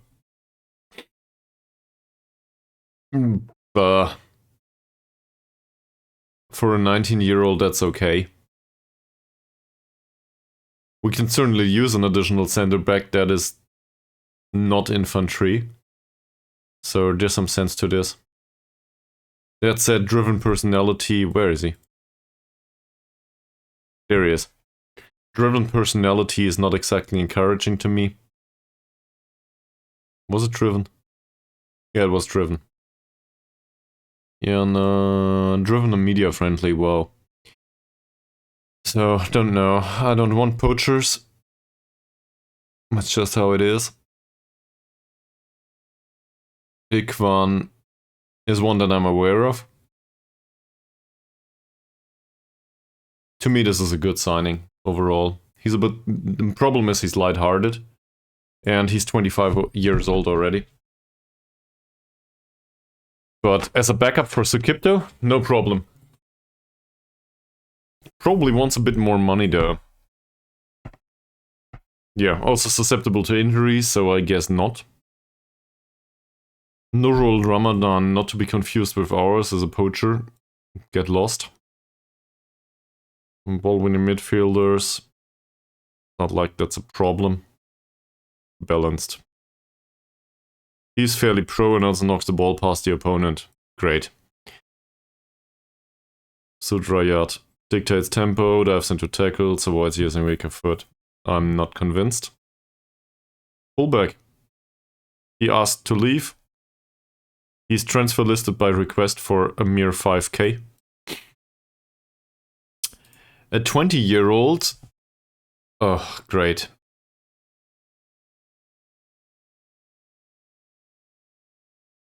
What's it with the fullbacks and being unambitious all the time?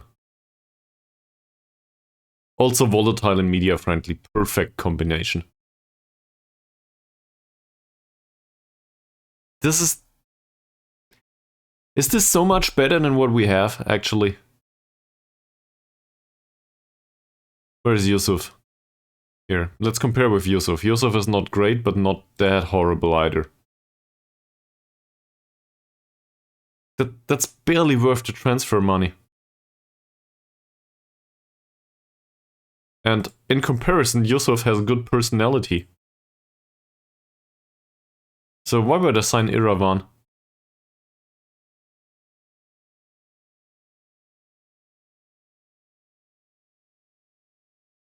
There's a central defender here, Agus Koyaga. Similarly, he wants playing time, he wants to get out of the club.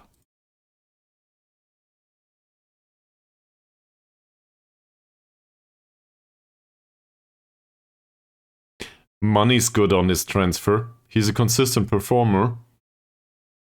Balanced personality is shit, but he can adapt that. He's outspoken, I don't like that at all. So...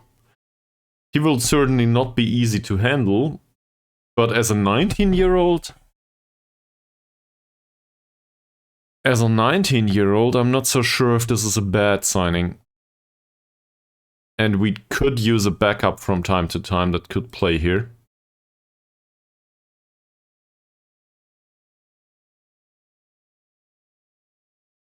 What do you think?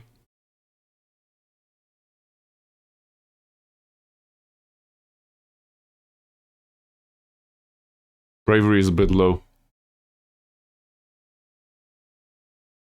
True. On the other hand, this is not a core attribute for his role. And also he comes for cheap, right? So I'm assuming that we get him for this amount of money, actually. For this amount of money, he's a steal, isn't he? They have an extension clause with him. Oh. I see. Well, I wouldn't play him in the first team.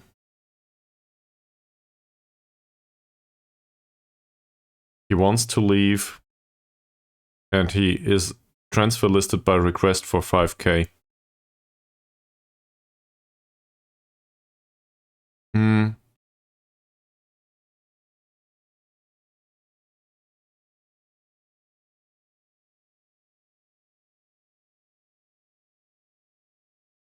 It will probably never be good.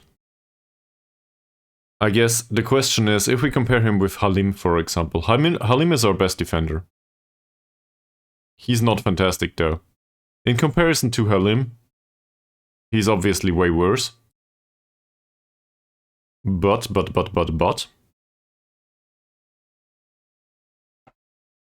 Well, technically speaking, he's okay. His technique is fine. Like the technical attributes. The physical attributes could do with some improvement. And I'm not under the illusion that that will happen. There is some development in him. On the other hand, there's a slight price difference here between 775 euros per week and 130. So whatever, let's say we pay him 200. That's still not a bad transfer, is it? Let's compare him to the other guy, Haryanto. Haryanto came in as a backup. And in comparison to Haryanto, he's basically the same.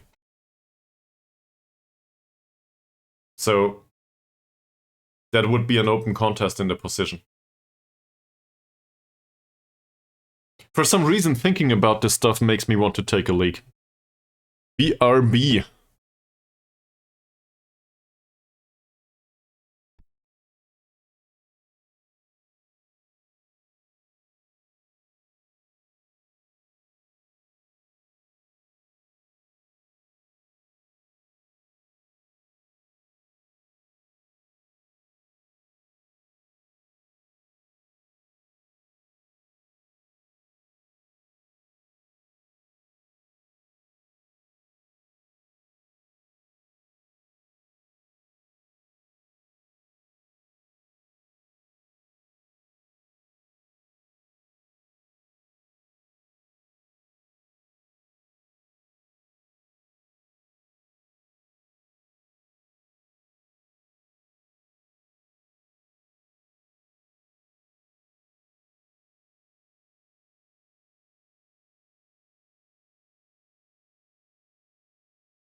Well, in that case, the affair is settled.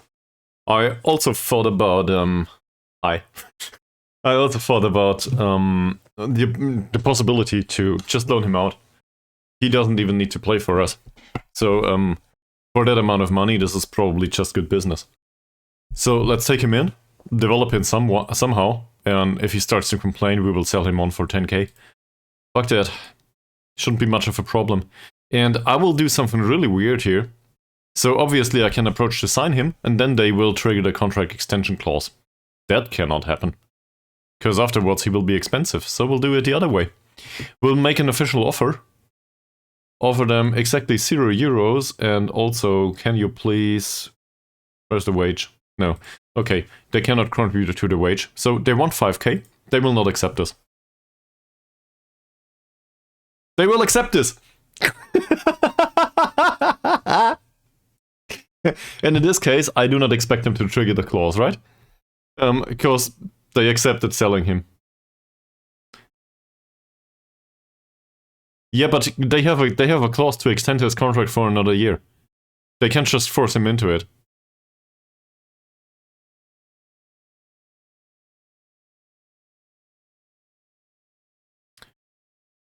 So is there another young option here? There's an 18-year-old, for example, here, who's fairly determined.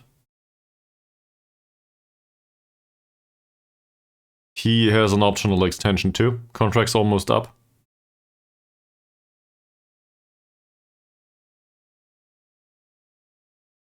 That looks like a reasonable choice too. Could be a bit stronger, obviously. But as a ball-winning midfielder, not bad. It's not like he's fantastic. Oh. Susceptibility to injury is there though, so probably not a good idea. He's coming in anyway. That or somebody else does, not sure anymore. Yeah, but so there are opportunities here. My biggest problem is really with the fullbacks. I think both of these need not a replacement strictly, but something done. And he's unambitious. Don't know why he's in here at all. That's the unambitious guy too. Is everyone here unambitious? He's balanced, don't worry. Also, he's shit. This 3 out of 4 unambitious. There seems to be a pattern with fullbacks. Also, given that there are like a whopping... How many is this? 10 additional fullbacks? 13. Might as well offer them a trial. And get a scouting report for all of these. It costs us $1,000. Okay, I'm okay with that. Then it costs us $1,000. Who cares?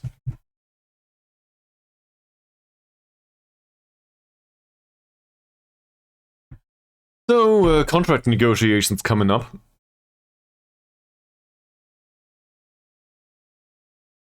Is that so? Well, in that case...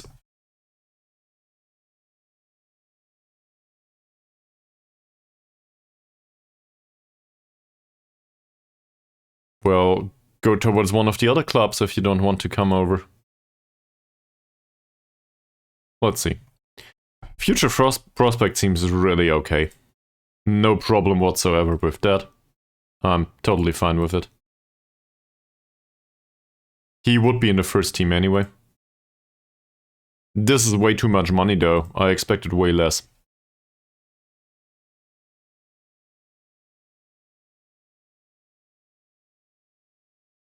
So... we gotta dump this down to 200. And we gotta work with performance fees here.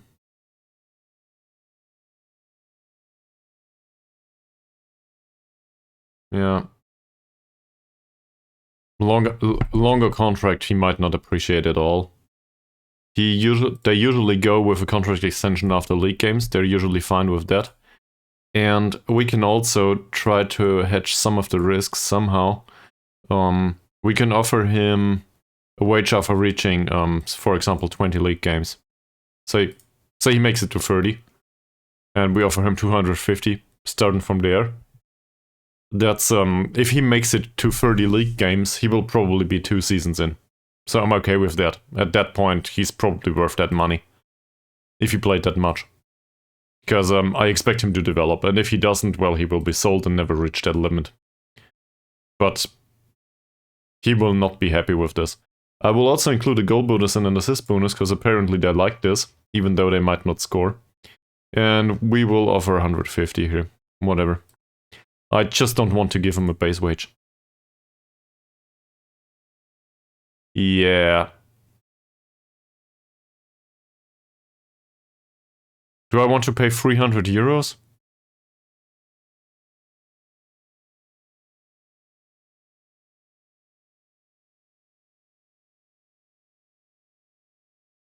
No. He's outspoken, isn't he? He's outspoken, yes.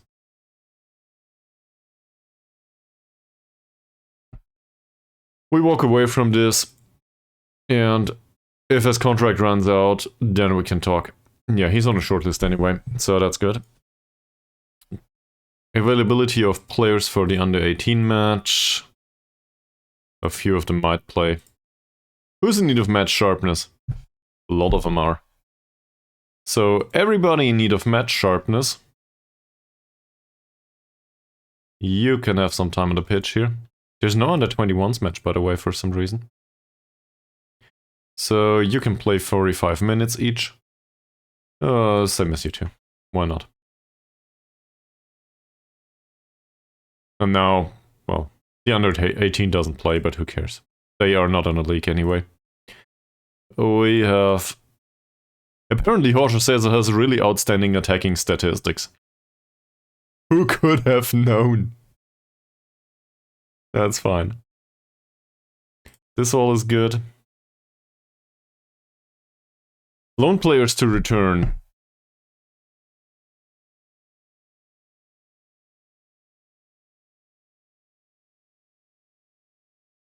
Okay. So they would be interested in an extension here. Wait, we have some trash coming back. Anyway. There's trials. Oh yeah, we offered for trials. And nobody wants to come in, it seems. Oh, there's something interesting here. So,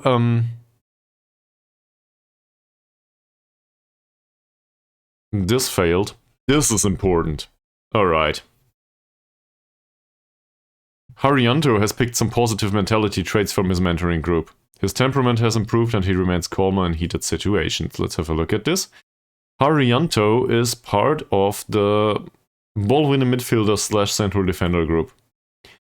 He's still balanced though. No changes there. Hopes are that Sukipto's influence on the other two, which is, slight at best anyway. Average and significant, it says here. Well, I stand corrected. As a team leader, hopes are that Sukipto's personality influences the other two in a positive manner. Okay, so that was okay. Then there's Halim. He picked up some negative personality traits. Doesn't seem quite ambitious as before. Sense of loyalty diminished. Oh, that's really bad. But Halim is also part of this group. How did that happen? So maybe Sukipto's personality is not that great after all? That, or it's a good decision but still a bad outcome. Maybe Sukipto, spirited implies professionalism between 11 and 17, if I recall correctly. So that's still preferable to none at all, even if it comes at the decline of other attributes. Not a big fan though, if that happens. Whatever. And then there's Abidin. Mixed personality traits. More focused on the game. Less likely to bring controversy, that's good. More determined. Doesn't seem quite as ambitious. And not as professional as before. He's still fairly pro though. So maybe he was more professional from the start. That said, a drop in professionalism and ambition is really bad. Yeah, so this is all shit. Everything's going to shit. Don't know why though.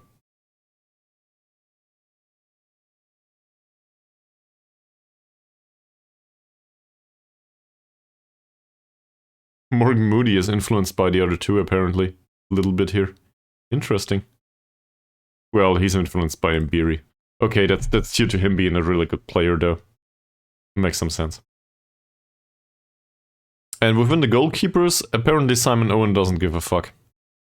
So the other two will be the only ones that get influenced here.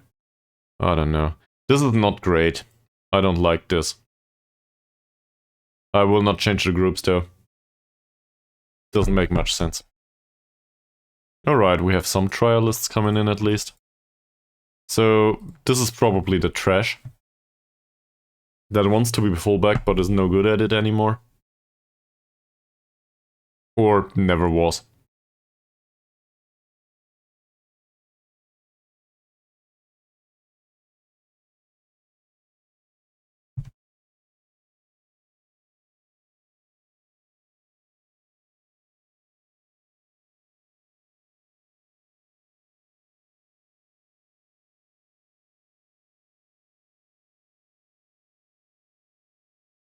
Well, in a match against Bali United, we will probably have a hard time anyway.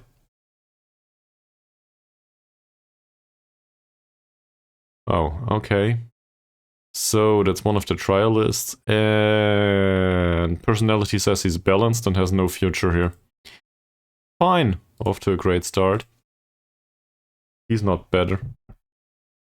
Another Saputra. Unambitious. Okay.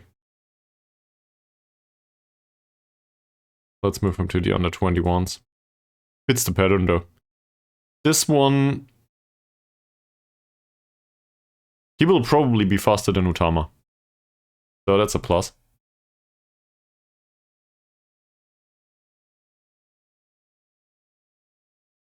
Signing him from a local rival probably will not go down well with the fans though. And, well... I'm not convinced that he will be much of an improvement. Kevin Gomez is a 32-year-old. He's listed. Balanced personality too. Not sure. And this is also an older guy to a degree. Susceptible to injury and also balanced. I don't know, man. It's always the same questions.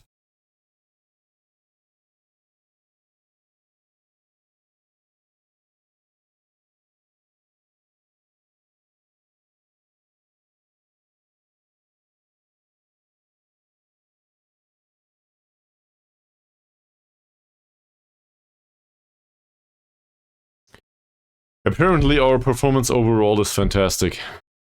For whatever reason. I'm also concerned with the losses, yes. I agree. Squad dynamics didn't change much, and if they did... no, not much changes. Group is made up of people that are more or less fairly professional. These groups are... we will thin this out.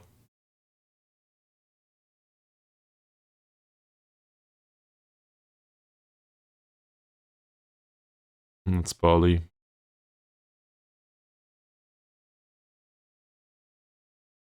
Better form, ways ahead of us in the league. They are number 1 after all. No, this is no good. We will not stand a chance against them. We'll do our best, but that's probably not much. We need to win the match against Barito Putra. And, actually, we might include some stuff that makes the players more happy. Maybe, in training. That might be a good idea. So, some team cohesion workshop here and teamwork sessions. Not because we need the teamwork, just because I want to improve the mood. There's some team bonding here, so I guess, yeah, something. But let's include some here on Monday too.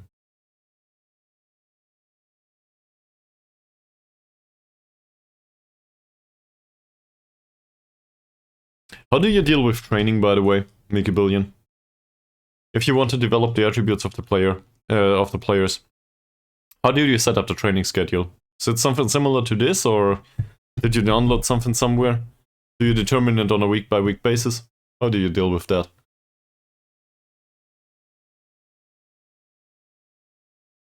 You give it to the assistant manager.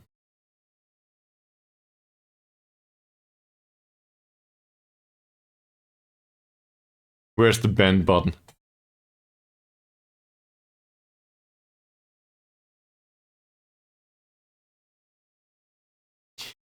Ah, man.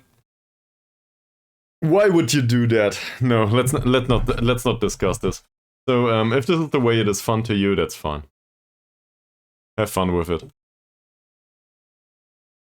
I certainly don't do it that way. As well as you enjoy the game, that's fine. Right?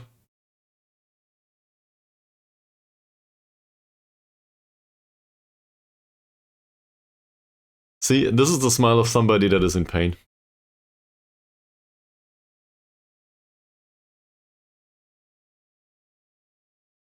Well, seriously though, in that case, as long as it's enjoyable, that's fine.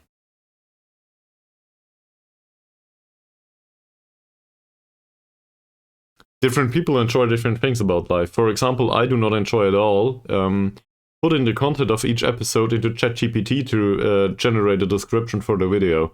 That said, it's still way better than doing it myself, but it takes some time. So, your mileage might vary. Other people very much enjoy that. And to be fair, the results are okay most of the time. So, that's definitely better than writing them myself. On the other hand, I need to watch my own videos and I need to find out what happened last time.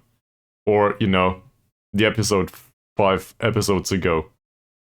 So, usually I go back to that time in Football Manager, something like this. I pick the games here, have a look at them, have a look at who scored the goals and what happened. And then ChatGPT gets fed all of that information. Gets fed all that information. And afterwards we have a video description. It also comes up with title recommendations. That's really great. Problem is, the title recommendations usually are something like Fact A and Fact B. So they are somewhat limited.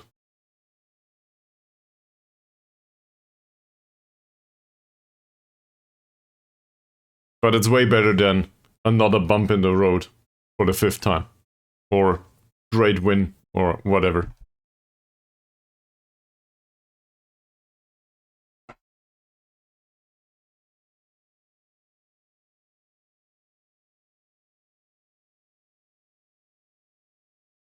I should probably get back to making YouTube videos at some point. I started a Jagged Alliance free playthrough that has never been published. I just don't get to extend that. I tried this War of Mine as Churn Knowledge recommended. It's really hard to cut though. This War of Mine, so I need to restart that, I think. Just for the cutting. Also, every game that you cannot save and load voluntarily, you know, at your own will,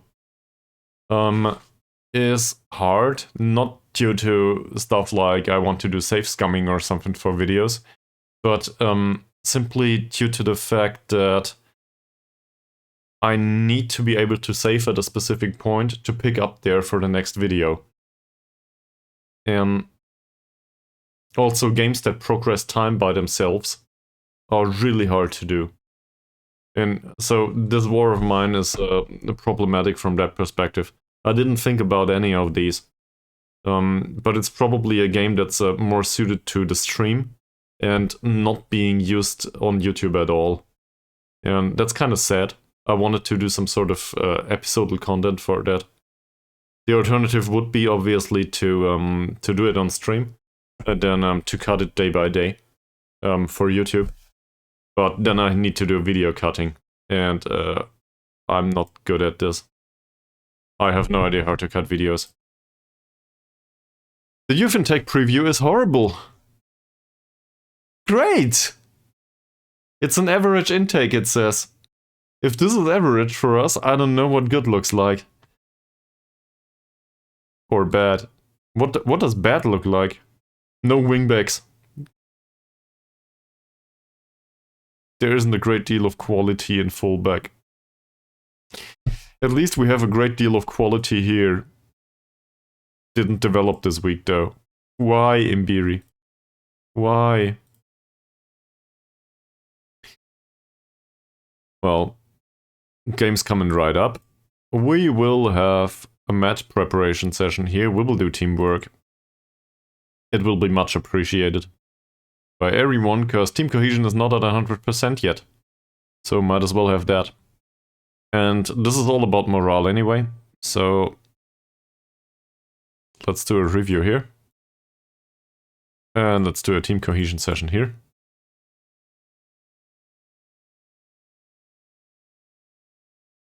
We want to be in perfect morale prior to the match here. This training will be vastly different anyway. These are the cup matches, so there will not be overall training throughout this stuff. Throughout this week. That's it. Okay.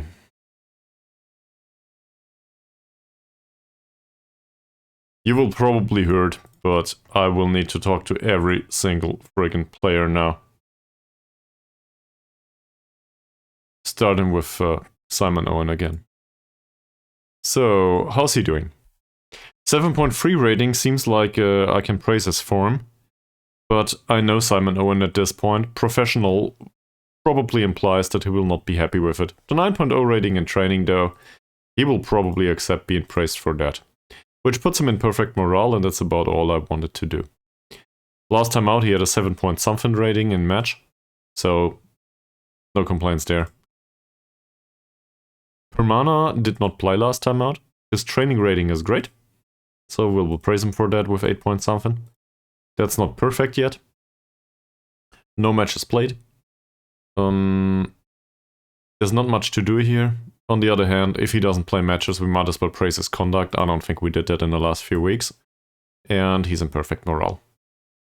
Putra played one time, I think, within this season. 7.45.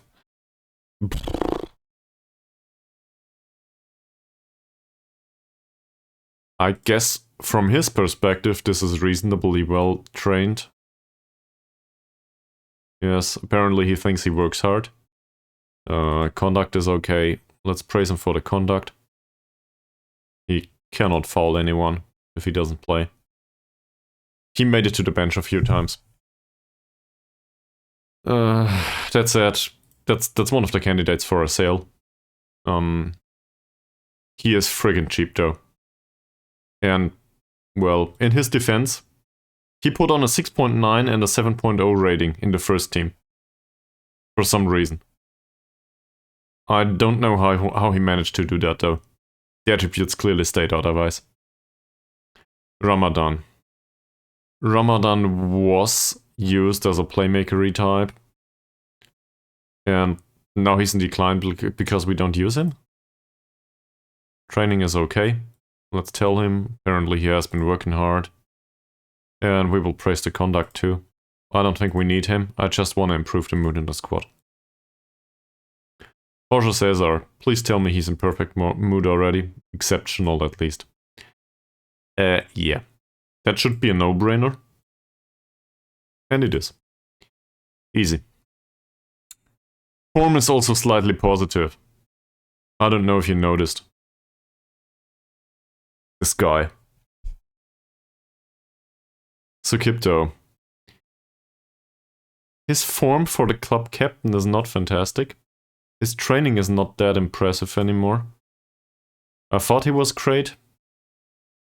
Still think he's a good choice as a leader overall. How's his development? I mean, I guess that's something. Teamwork is really bad though. So what do we do with him? Training rating is fine. Form 7.0, 2 out of 2 tackles. We'll go with the tackling first. That's good. That doesn't put him in perfect mood though. I don't want to overdo the conduct, but I think in this situation it's probably okay. Perfect. So much for Sukipto. Suleiman. Apparently his work rate improved drastically recently. That's good. Okay. He doesn't like being praised for his training performance. 7.85 isn't good enough for him. He's balanced. He's also outspoken. That's where this is coming from. Okay. So, we will praise his conduct anyway. Outspoken or not. He can accept that. He didn't play any time. So, hopes are his mentoring group will put his personality in the right direction. Maybe the outspoken goes away at some point. Celestio barely plays anyway. Emergency backup in the first team just because we have the squad registration and, well, he was registered. Yeah. Go with the conduct. Alright, perfect morale. Good. Move on. Samantri, that's a backup playmaker option. 8.5 training rating is fine. And he's in perfect morale. Sumardi, not to be confused with a player that we can actually use. I think he made it to the pitch actually at some point. His passing and vision are so absurdly bad, I don't even care about the rest. And also as a poacher, he's rubbish. We signed him for the personality and wanted to loan him out, and yeah, I stand corrected. So, that said, we might still make money on him at some point.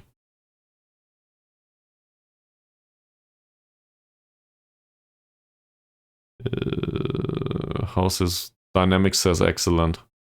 So I guess we praise his conduct. Great, perfect. I still want to offer him out for loan. Somebody should take him in. Tabuni. Tabuni is just in excellent morale. Only. It's only. He's only in excellent morale. Praise his training as always. That's good. How's his form? 6.9 rating last time out. That's not great. I think I will criticize this game actually. I'll criticize him for the lack of chances created. It's his job after all. He can accept this. Utama is hurt. Out with a broken nose. We might play him, but I'd rather not.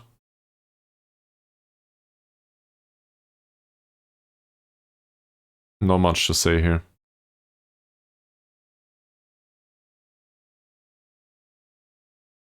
I guess we can go praise his conduct, why not? Alright. And, well, he barely played, so no comment on the form available. And training rating is not available either, so we ignore him. Wahab. 7.5 is not fantastic. No use talking about the form, maybe about the conduct. He is a positive influence on the rest of them, that's true. We basically cut his form short because Simon Owen came back. So that's his biggest problem right now. He would need a match or two. And might not have the required ability or potential. That's bullshit. I think he has both. Well, the ability is a bit off, obviously. But the potential should be there. He's 22. Let's give him another 8 years. He's a goalkeeper after all. Yusuf. Yusuf's training is good. We should have played him last time out, maybe. He just doesn't get to the pitch very often, and that's a problem. He also has good attitude. I really like his personality overall. As far as I can, as far as I can judge. But He seems to be okay. Zico made it back from injury. His stamina went up. Quite a lot, actually. Where is it? Inverted winger. There it is. Yeah. So we're trying to recover his stamina to a whole whopping 4 points, which he has now.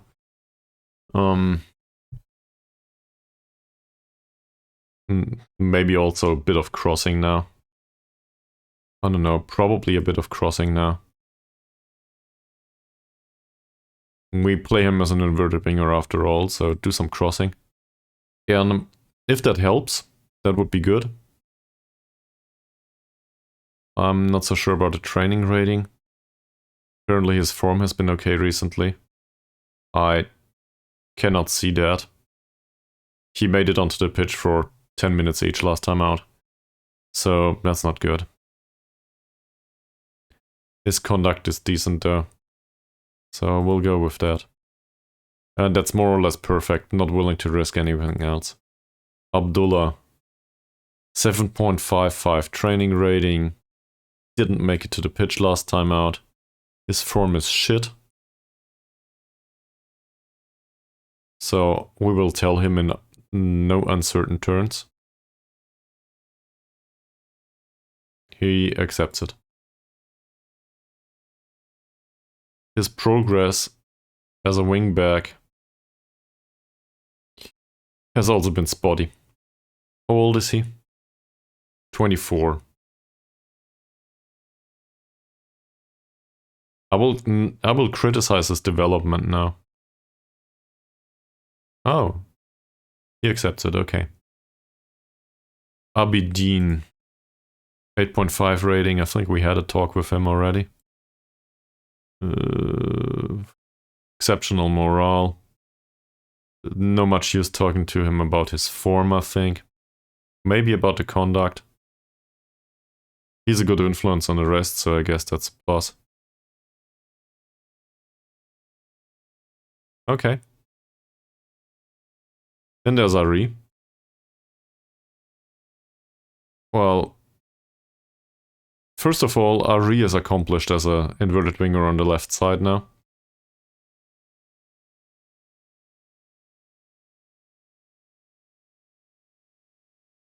Knocking the ball past the opponent seems fine for him. I'm not a big fan of plays no through balls. The thing is, in his position, playing through balls is a good idea.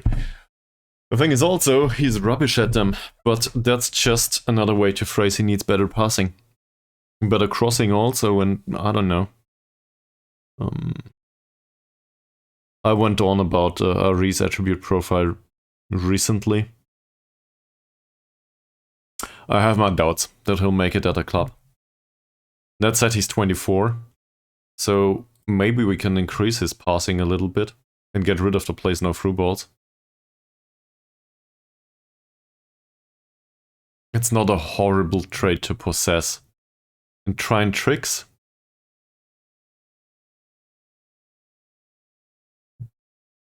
It just implies that he uses more flair, but to use more flair he would need better attributes overall, so I'm not a big fan either. We'll go with the good training. Can we get rid of the plays no through balls? I'm not even sure if I want to.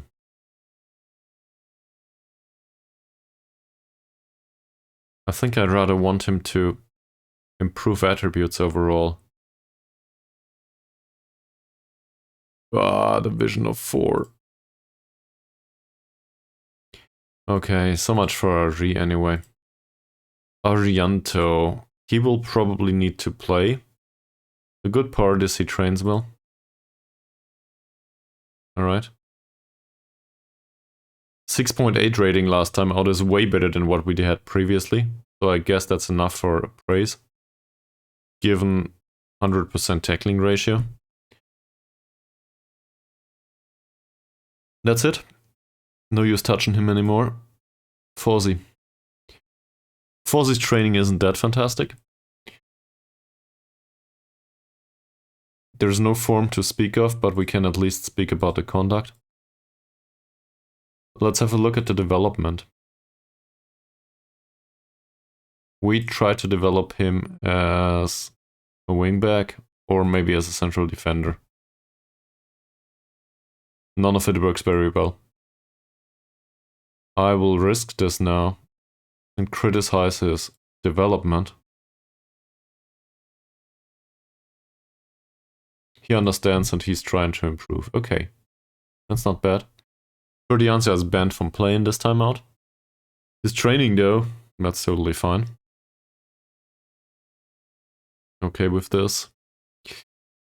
It says we should improve his crossing. I don't necessarily disagree, but I think his first touch is also very important. He has bad first touch and it shows from time to time. 6.5 rating last time out, that's not good. We should criticize him for the lack of chances created, maybe? That's not entirely true, though. He did create some chances via crosses. Borja says it was just unable to put him into back of the net.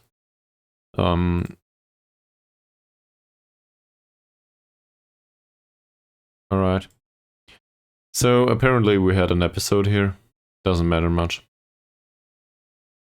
His recent form, though, 7.24. Well, that last match wasn't good. Otherwise, it's okay. Don't want to criticize it, and the development is okay. It's not fantastic, but I did not expect much more. In particular, the technicals went up. The first touch went up quite nicely. From only 4 points to now 5 points. Within quite a while, though. So he doesn't improve much. Gotta be honest about that. We didn't pay much for him either, though, did we? We paid 11.75k. Yeah, that's not bad. Chances are we can sell him on for similar amounts. Halim, 6.9 rating last time out, 1 out of 1 tackles, 13 out of 14 headers. So we will go with praising the heading, I guess. Perfect. Job done. He will probably play another time. Arianto plays a shitload, given that he is an emergency backup. No complaints about his training performance, as always. I don't know where he got this. He's balanced, runs rarely with the ball, and he's fine.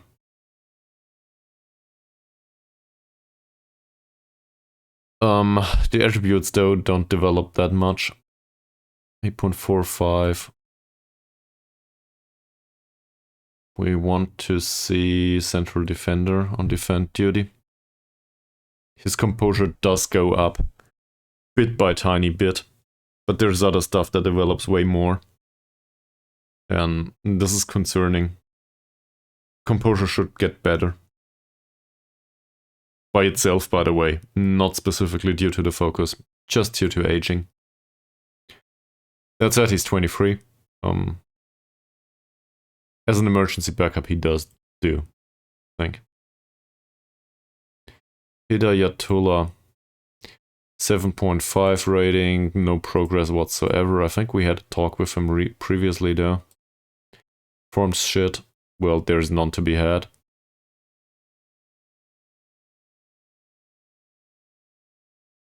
Yeah, we talked to him about his bad development previously. I guess we can praise his conduct. Oh, now he's in perfect morale, so that's good. Imbiri. This will be interesting. So, Imbiri's morale is perfect, don't touch him. Infantry. Superb morale. 7.85 is good for infantry, I guess. For his training level. He does decline as a central defender. I don't like that at all. Yeah, he's getting worse and worse. And despite us playing him, he doesn't seem to redistribute these points. And he's in the first league now. So, I don't know. He's getting worse and worse. In small steps, but it's getting worse. Not sure what to do with him. Other than getting rid of him, and well, that will not happen.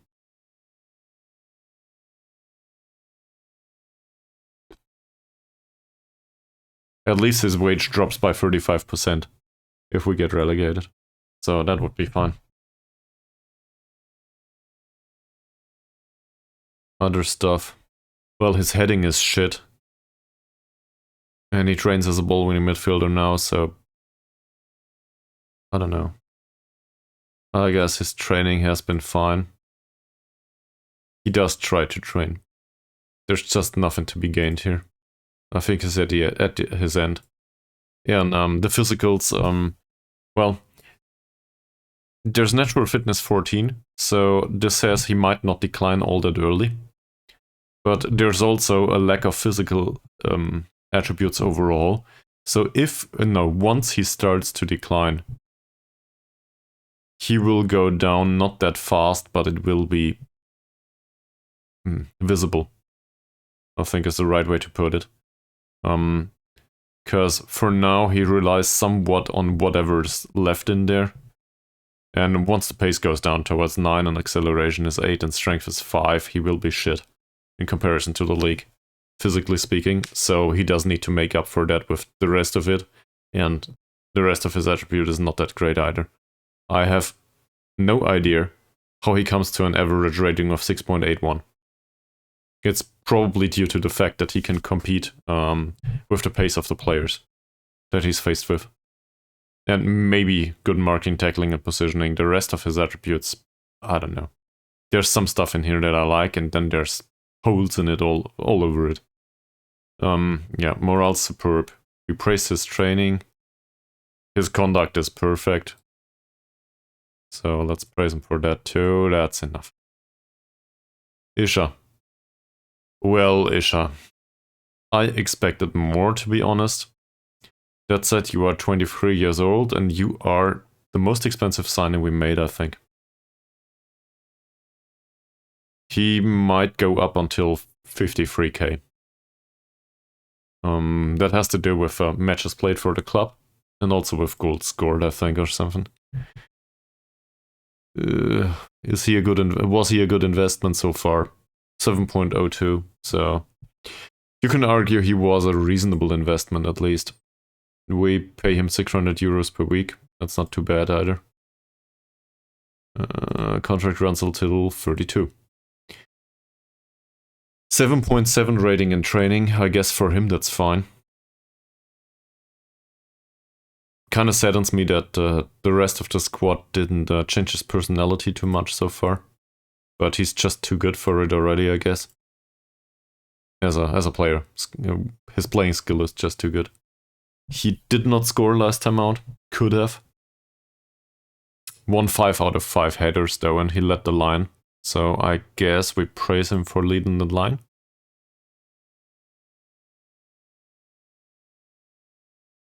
Yeah, perfect.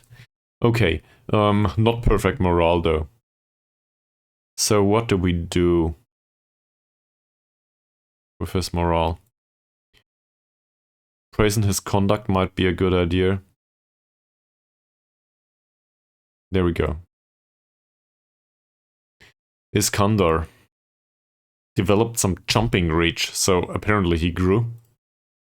That's the only explanation for this. Which is not bad. Training rating is good. I also like the name. I've gotten used to it. So we have our very own special missile, I think. That said, his attributes are... This is just about the free kicks. His free kicks are okay. And maybe the flare. The rest of it is not that great. We do focus on his stamina and work rate. The work rate is not good. The argument can be made that pace and acceleration should be focused on right now. And work rate will improve by itself throughout time. Not sure. I really don't have a strong opinion on that. Well... What do we do with him there? We praised his training. We can praise his conduct. I think I did that previously. He is a good influence, so I guess we go with that. Not bad. Kafi. He's unambitious and I don't know why I brought him to the first team. Well, I guess I have a slight idea. That said, He's in decline. It's no good. It's no good at all. He doesn't develop at all. So we will criticize his development, I think. He understands and he will try to improve, okay.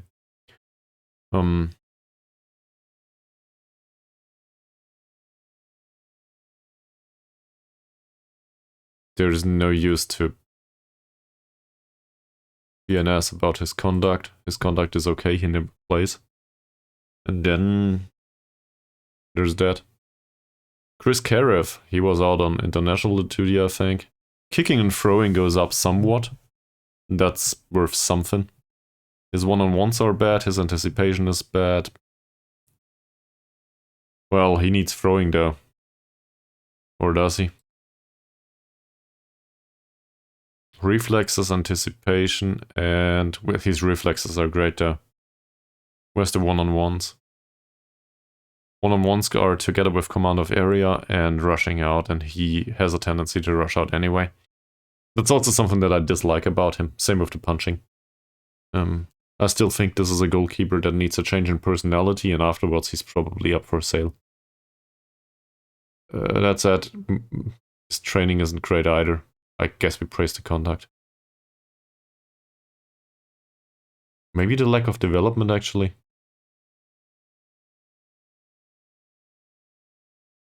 Yeah, there's barely any. So we will warn him about the lack of development. Maybe that works. Great. Review. Your development has not been good enough. Malik, I wanted to buy him. Now I'm quite sure that I do not want to anymore. He doesn't progress at all.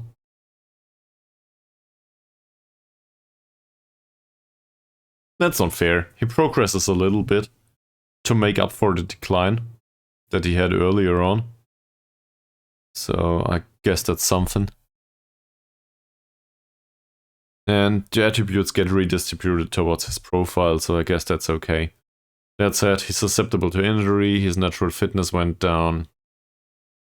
He wasn't injured though. He had a cold at some point and a twisted ankle. The twisted ankle, I can see that this hasn't influenced the cold. Whatever. Training rating is okay though. That's fine.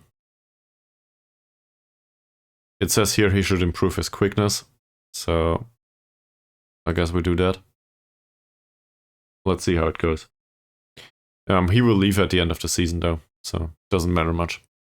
And he's one of our better fullbacks, but I just do not want a highly susceptible player. Well, a player that is highly susceptible to injury. I just don't want to keep him around. Even though the age and the wage and all that stuff speaks for, and the skill set speaks for him, and maybe he can stay. Marking's a bit off though, the physicals. You know, maybe rather play a 17-year-old that is slightly worse.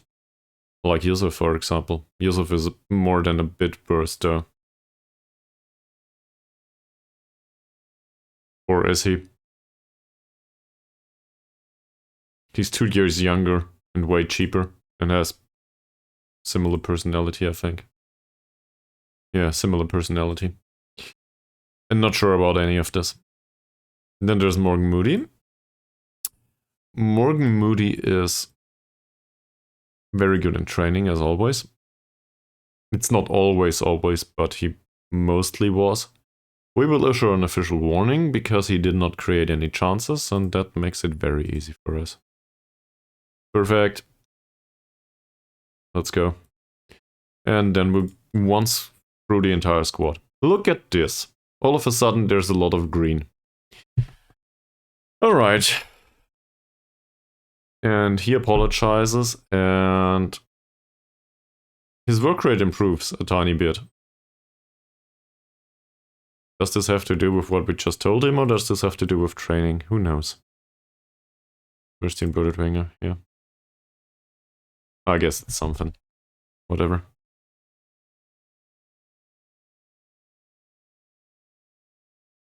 Ready for the match against Bali United?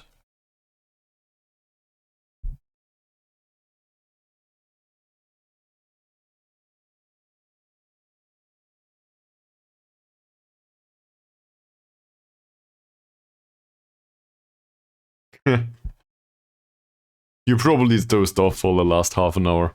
I certainly I would have. But on the other hand, this is worth the effort, from my perspective.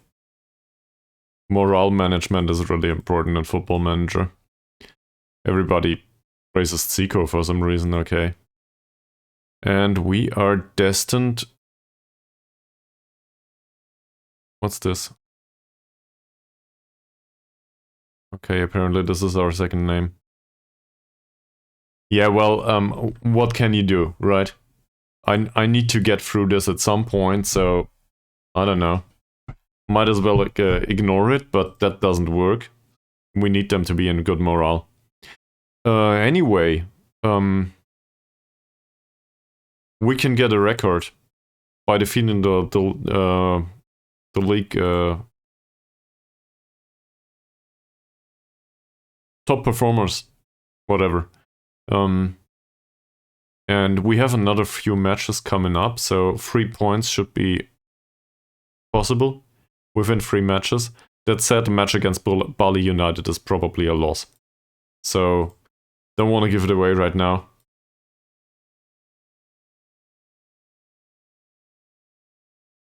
Is this possible?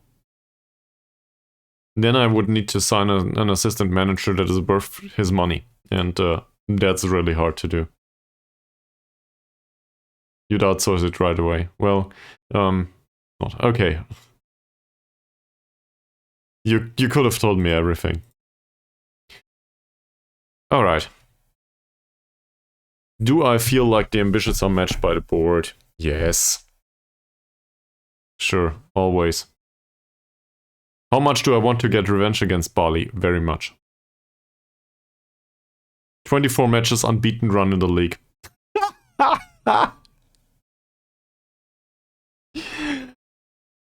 Sure, let's get a draw.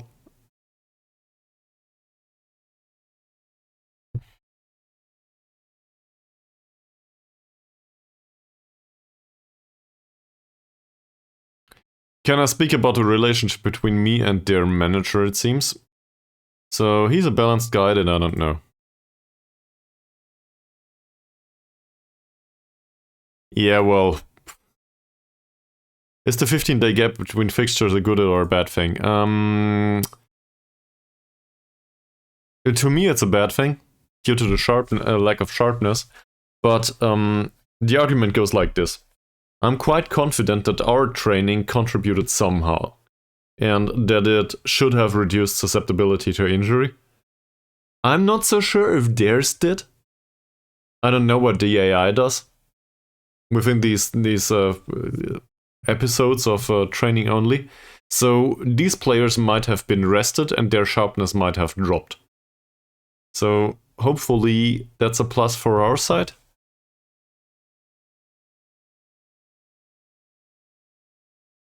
Digitabuni is important. We will remain that way. We have nothing to play for yet. That's been going on for 5 or 6 matches now.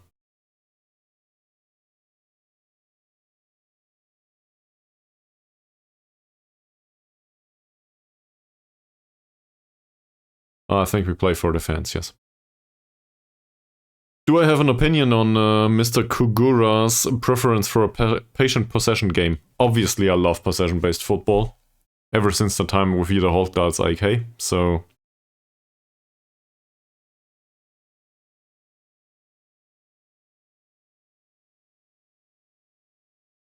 Do I fear coming up against him?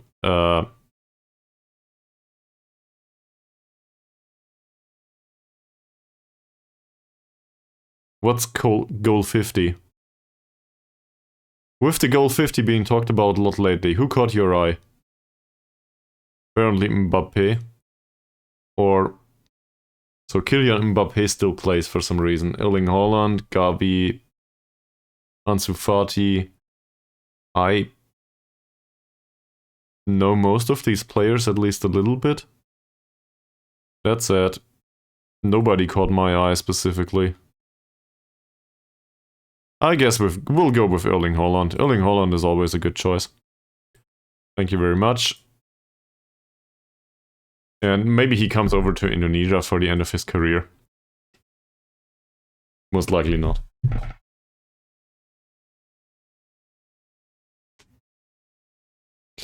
24 matches unbeaten. Can you imagine that? That's really great defending. 24. There's always some randomness.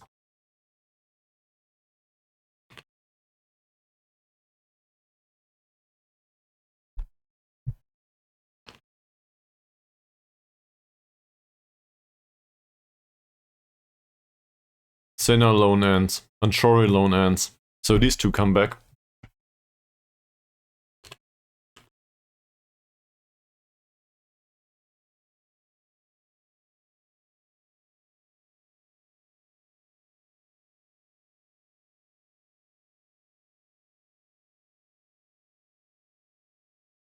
They might.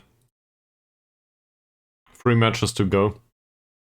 They certainly might make it to be in Champions. And they will certainly go into the Champions League, that's for sure.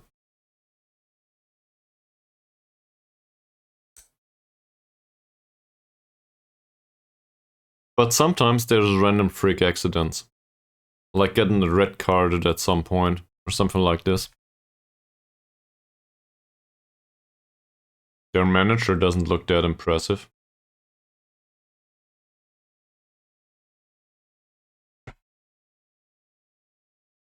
That's not bad though.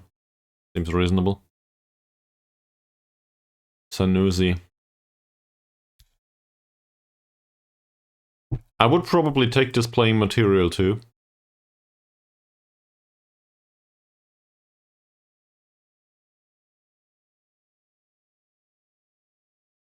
Their wages are not that far away from ours though. Oh, Molana's banned.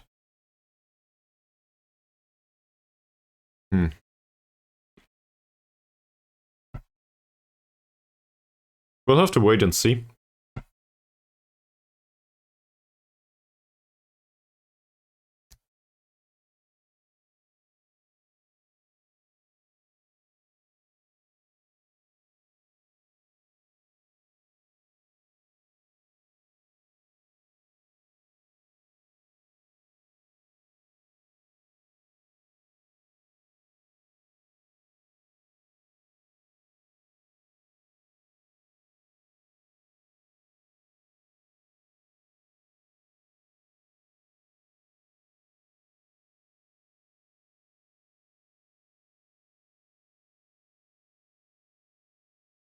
So, obviously we want to spoil the party, right? This is an away game. So, we'll just go there, do whatever we do every single time. And take the 3 points if we can. If it is a draw, that's fine too. Oh yeah, sure. So, not invincible. But out of a sample of 30, losing 2 is probably not that bad. Oh no, the sample is not 30. They won 30 games, right? Does that make sense? Yes, that makes sense. No, it doesn't. That's a point difference anyway. I'm confused. Still, 24 games unbeaten. Yeah, 31 games. True. It's, whatever. I didn't have the table headers in my defense, and, well...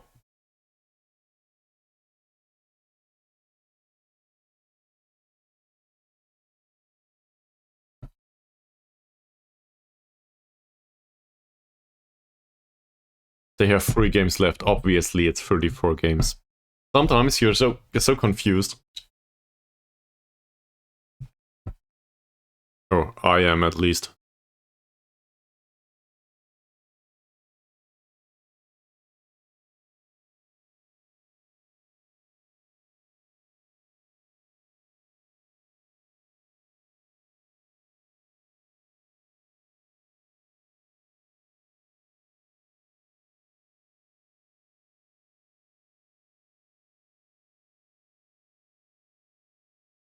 So, Now we will need to have a look at the opposition. So we know they play a patient passing game. Most likely, though, they will have players with high technical skill, good mental and probably friggin' fast. For the Yanxia's training report. What?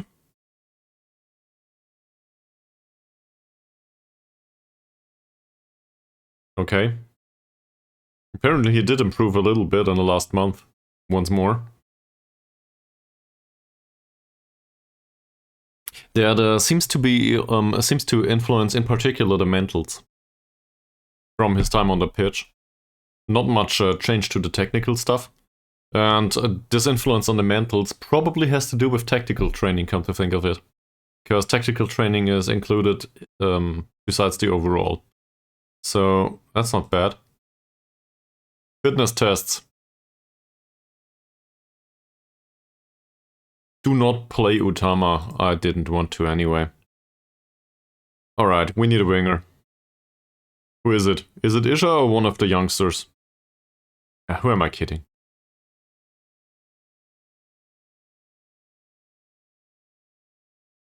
Seriously? Is he fine out there? He's not fine out there. How's he, by the way, if he plays up front? He's not fine up front either. So we might as well play him as an inverted winger here. Okay. In his case, though, crossing's bad. Long shots and finishing are okay-ish. I don't know.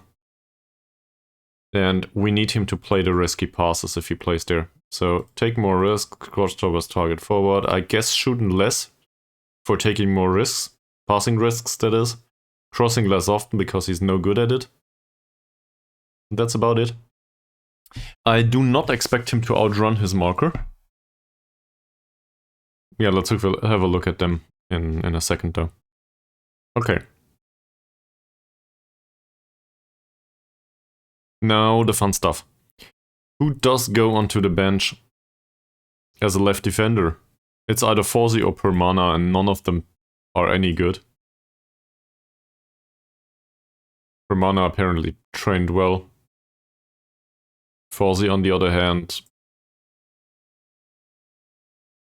seems to be a little bit better. I'm not a big fan of either of these options. They're just in the first team because, well, they've been around. And we needed somebody to fill the list. So we might go without a left defender, but I don't think that's a good idea. Let's bring along Permana. Deep breath. Okay, and then Ramadan didn't train that well, did he? 7.6 rating.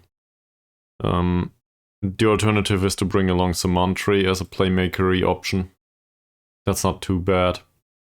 He's not good though. But who cares? And now we need... So Zico is an option for the right wing. At least for me. We have options to rotate on the pitch in case we need a target forward or shadow striker. So I guess we can bring along anyone that can play in any of these positions somehow. Iskander trains really well. Abidin might need some time on the pitch too.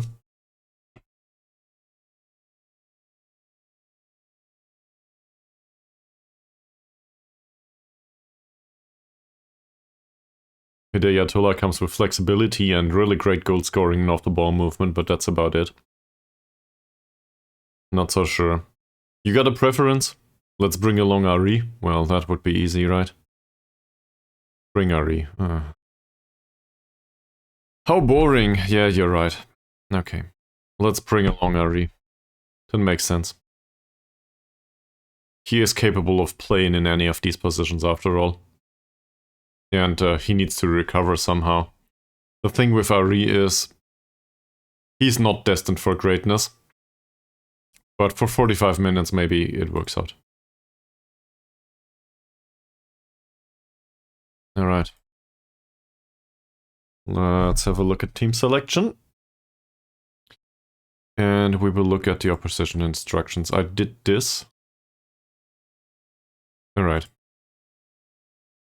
There's a Yulianto named guy with bad dribbling. Places shots, likes to lob keeper, and tries first time shots. Yeah. Show him to the weaker foot. Close him down. And I think tackle him hard. Right? What's 7 points of bravery anyway? Dribbling is no good either. So maybe he's impressed, maybe not. Utomo likes to lob keeper. His off the ball movement is really great, so tight marking will not work. By the way, with him, neither with him. Yeah. Seems like a well-rounded player. I guess close him down.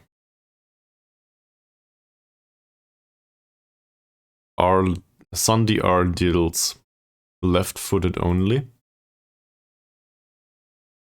So that's really important to show him to the inside. On the inside, he should have a hard time. His dribbling is okay, but his passing is rubbish. His vision is not good. His first touch is bad. As long as we close him down, we should be fine. Sugeng. Good vision, good passing, good off the ball movement, sadly. But there is reason to believe that he might be impressed if he gets an elbow to the face. So we will try that. There's also reason to believe that we might mark him tightly. His off the ball movement is good enough to get away from the opponent, but his physicals are so bad. I don't know. What do you think, Mikabillion? Is tight marking an idea here? To take him out of the game? Do we stand a chance of marking this guy tightly?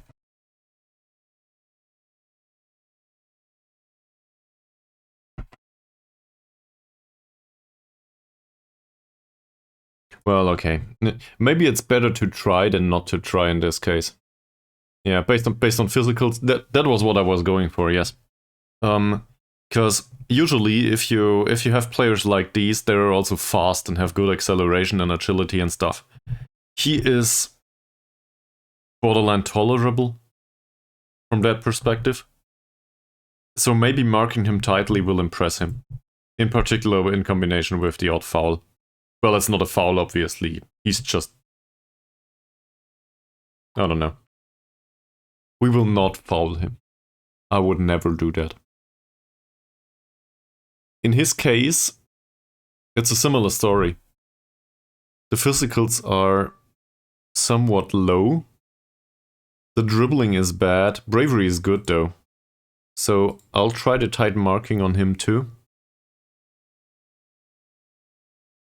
It seems like we could be able to stand a chance here with this.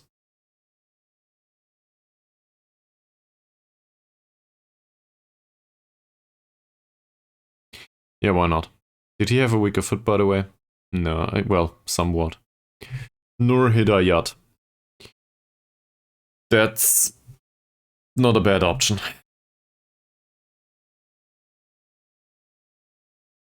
So, if we get another winger into our squad, probably this guy.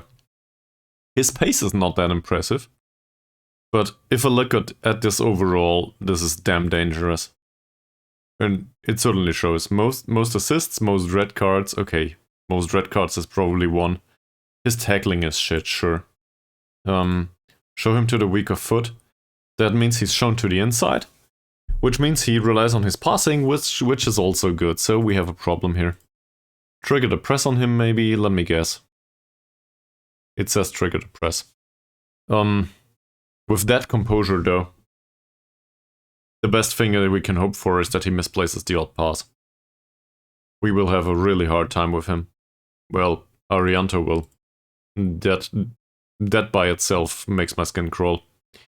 Arianto is not good enough to deal with this guy, but it's not like we have a better option available. Passing 4? And crossing 5 to 8, that does not seem impressive. Hidayat? Well, hopefully yes. Let's hope he does. I would love for him to get red carded, no problem. He plays short, simple passes, marks opponents tightly, and knocks the ball past the opponent. Knocking the ball past the opponent on a defender is usually a really great option, so we will trigger the press on him. And hope that we can win the ball back from time to time, because, well, he's got the pace. He's got some of the mentals. Dribbling, though, is absurdly bad. That's why he knocks the ball past the opponent in the first place. And his passing is not good. So we can't force him to misplace passes. Sadly, his bravery is up to a certain standard. On the other hand, he has strength 1. So we might as well gamble it. He might not feel impacted by it, but I don't care if he feels it. If he can't walk anymore, it will help. This short simple passes, no long shots, stays back at all times. Hopefully that means that he will not play penetrating passes, which in turn means that we do not need to mark him tightly, neither with this guy, by the way. So, not sure if we need to do anything else with Katur Latif. Not a bad option for a central defender. That said, jumping reach 4.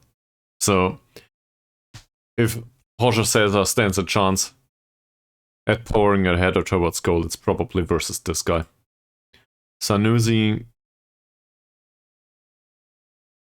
he's good. The passing 5 says we might not need to mark him tightly. Don't want to necessarily trigger the press on him though. He has 6 points of composure, so I guess that might work, but yeah.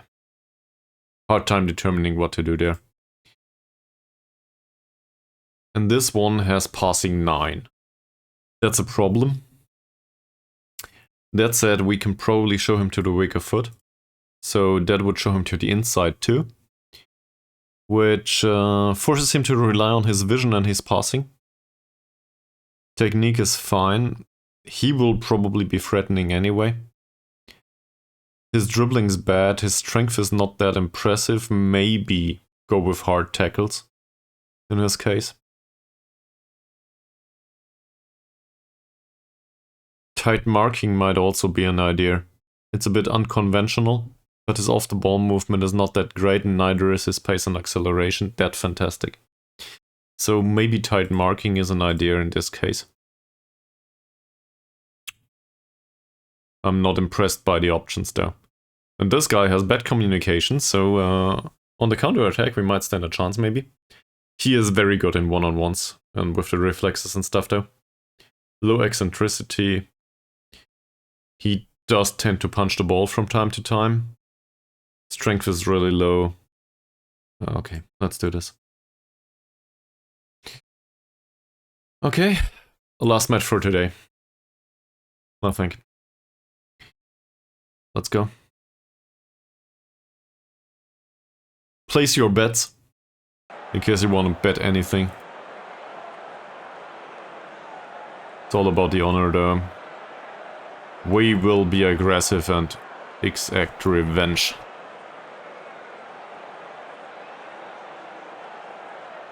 This is an away game. Let's encourage everyone cautiously. Hopefully it helps.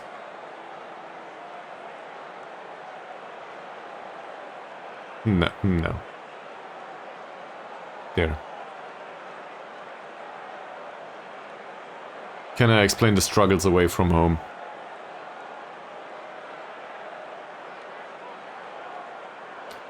He comes into this match with great goal scoring form. 35 matches, 30 goals. Yeah.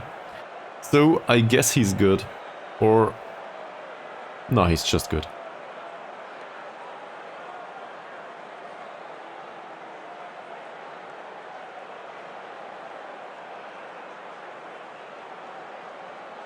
Apparently, we will be faced with a lot of fine players. I have no idea how to win this. Then again, sometimes my own players really surprise me. And to be fair, we have good team cohesion. And the mood in general is good. We made sure of that with that boring segment for half an hour.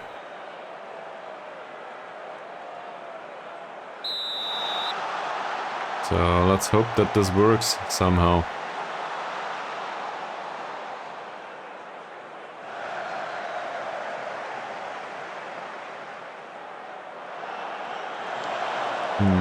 Halim and Malik win the headers and, well, 20 seconds into the game, didn't concede yet.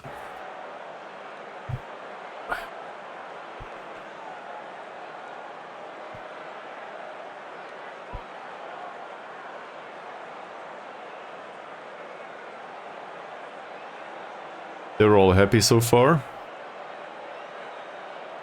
Well, if nothing happens, I'm okay with that too. We had a chance? When? What happened? Apparently we had a chance and I don't know about it. Did I forget something?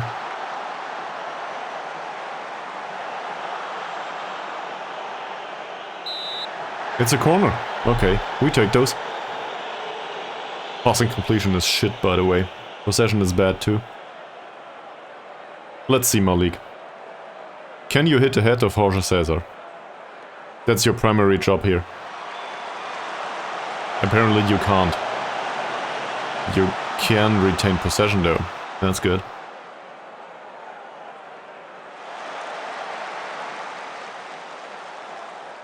Great play by Malik. Sukipto, Tabuni, nice long ball. Jorge Cesar, Imbiri, come on, come on, come on. Pick the right one. That's not bad. Isha's too slow though. See? Short passing and counter-attacking might work from time to time.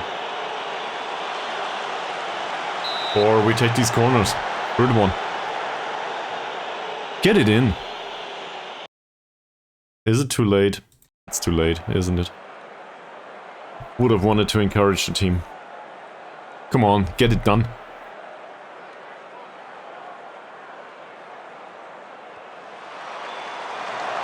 Not this time.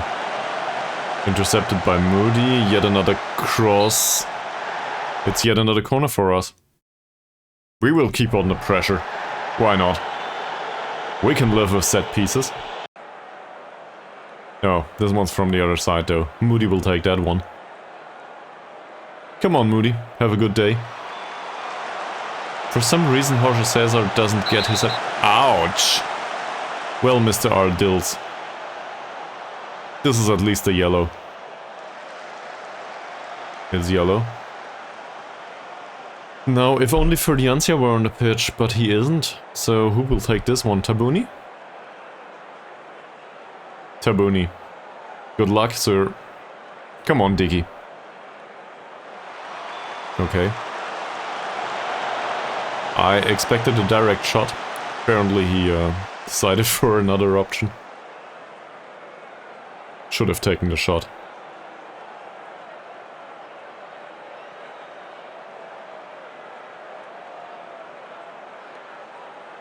Nugra will take a long kick. Harianto finds Isha.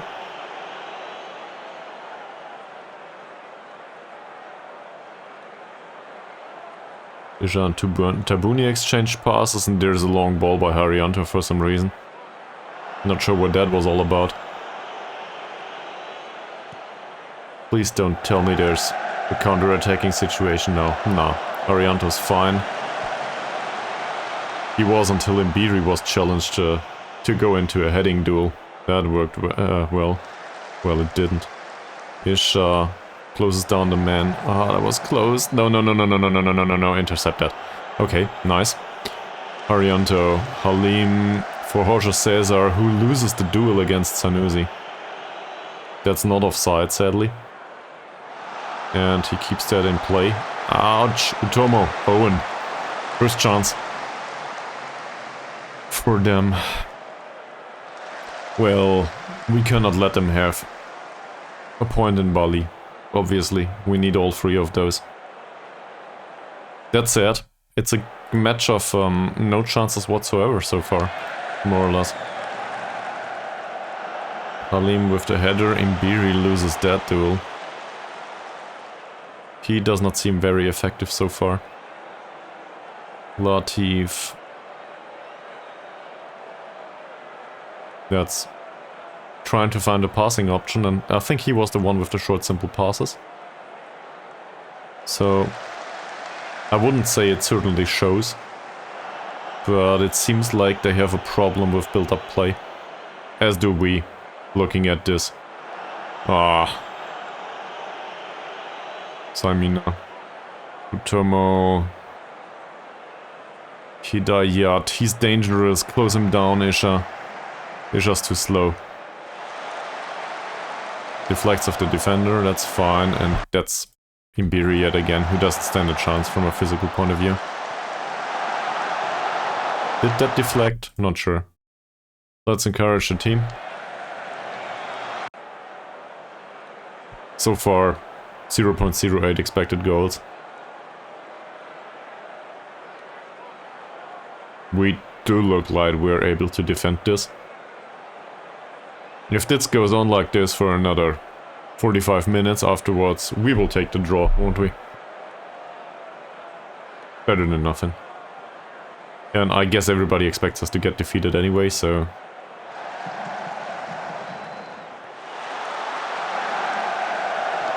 Halim, Moody, Jorge Cesar should be able to control for that ball. Yeah, Moody, come on.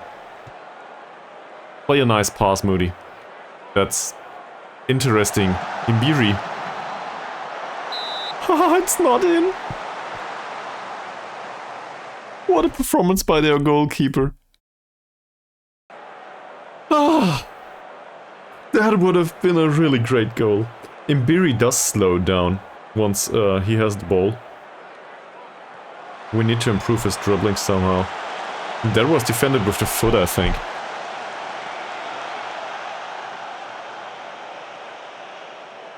Must have been somewhere around here for Jorge Cesar. So, I don't know. That's enough for a penalty for some referees. No, don't do that. Close him down. Hidayat is so dangerous. And now we face a corner. That counter-attack though, man, that was a great opportunity. If only we can improve that a little bit, the counter-attacking. It works so well. Well, it's so close to working really well. Well defended this time. Imbiri runs down the wing. Nothing happens. Nugra again. That's not good. That's not good. What a tackle. What a tackle part 2. We should make some movies for this. And that's Jorge Cesar, and for some reason he doesn't stand a chance today. That will probably be taken by Malik though. Yes, it is. The pass was shit. Defending was good though. Arianto. This will be a long ball, won't it? Well, apparently not. Play it out of defense is fine. Just retain possession a little bit, and there's Jorge Cesar who wins the header. Imbiri, yet another counter-attack? Oh. In this case, take the shot, please. Arianto, Tabuni. That's not good. Halim wins the header. Jorge Cesar again. Moody, Imbiri. Standard combination. Oh, come on! That could have been a penalty and a goal. So, chances-wise, from the perspective of chances, we definitely deserve to be in the front, but we are not effective enough. We could have had more clinical finishing, and we would have been in front.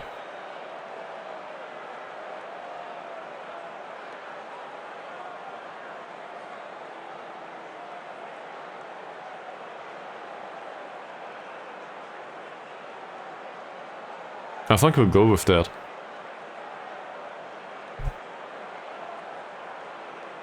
At some point the scoreboard will reflect this. It might take another 15 matches, but at some point it will. That's it. Who are the players without below 6.6 and below? That's it. We'll go towards these and tell them what we think of their performance. That works. In particular, it also influenced Jorge Cesar. And for the rest of them, I think encouragement maybe. It's not like they were that bad, but they can certainly improve. Alright.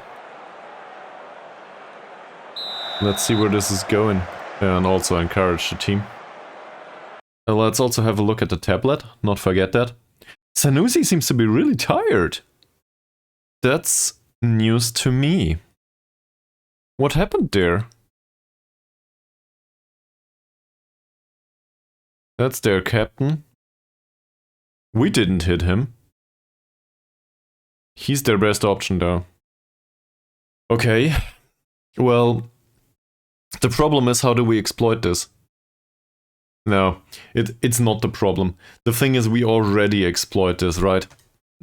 Just to the fact that a strong striker is up front and might win a header from time to time, and then there's a gap between behind Sanusi for Mbiri. So I don't know how to exploit this any further. Basically, we need to draw him out, and that's already happening. We might focus on playing through the middle. See, this is Latev. Sanusi is here though. He needs to cover this space now. This is offside. But if Tabuni plays a ball into this area for Moody, maybe we stand a chance. Or for Jorge Cesar, who's already on the run. But he's too slow. Apparently this didn't happen. I had a good idea though. Not bad. Moody's clearly not offside. That works. Oh. I want another penalty. You know what?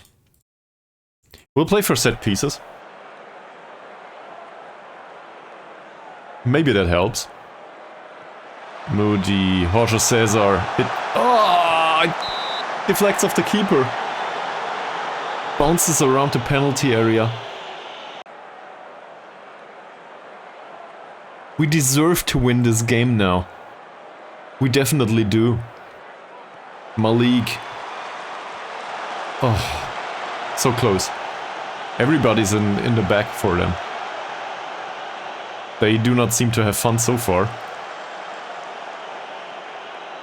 Owen. Nice ball distribution towards Arianto. Jorge Cesar again wins the header this time. Isha. Isha has a wonderful penetrating pass, that's what he's here for. And that's it. Arianto's long ball goes nowhere. Mbiri, Jorge Cesar, Moody, Sukipto. No ball for Tabuni this time. Straight towards Isha. Will he cut back? Yes, he does. Not bad, Moody. Oh. How Moody? Straight towards the keeper. I cannot believe you are a former striker. Moody again. Moody's cross. That's bullshit. Mbiri's probably fast enough for that. Tabuni. Nice ball. Moody again. Come on. Oh. How? Why? The general plays are fine. Isha. Tabuni? Is this Arianto? Yes, it is. Mbiri. Again, over. How can you do that? I'm starting to get nervous now in real life. This is like, how can you not score? So many good chances. And now this happens. Of course.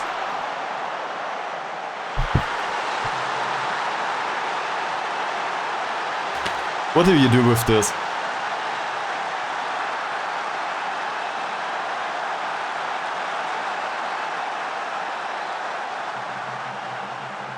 I guess this is what football is about. That's Halim. We could use a goalkeeper with better reflexes in this situation, sure. And Halim could do with better defending. But this is entirely undeserved. No, we're still going for a draw. Moody. Tabuni. Not bad. Well, bad enough apparently. If this is the way they won all of their games, probably the AI was on their side. Yeah, the game, whatever. Imbiri skips past everyone. This time he takes a long shot. Not a good one though. 55 minutes into the match. Nobody's really tired. We had such a good performance overall. Hell, even possession is on our side now.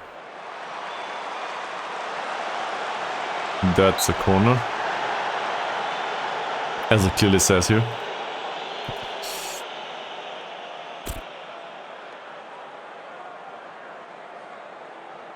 Halim is one yellow card away from suspension. I don't care. Let him be suspended. That's blocked. Doesn't deflect in the right way though.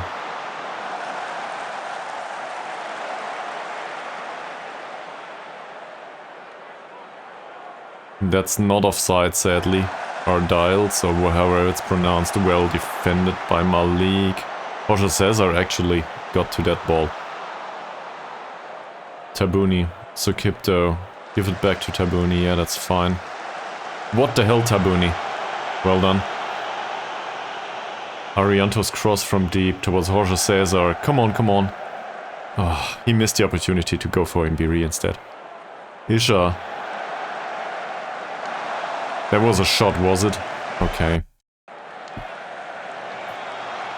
We still have the better chances though. No. One of the box-to-box midfielder got a yellow card now. That's the one covering for Sanusi, I guess.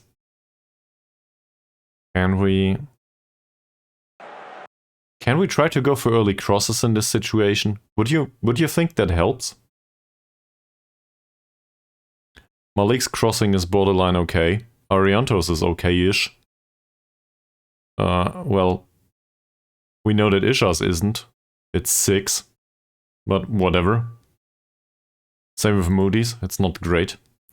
But the argument goes, Jorge Cesar is up front.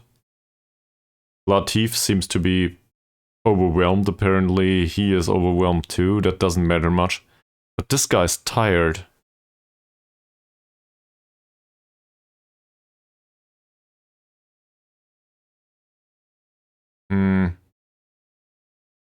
Well, yes and no. Ferdiancia's banned so far. We do have Ari, who is moderately fast, but Ari's anticipation is rubbish.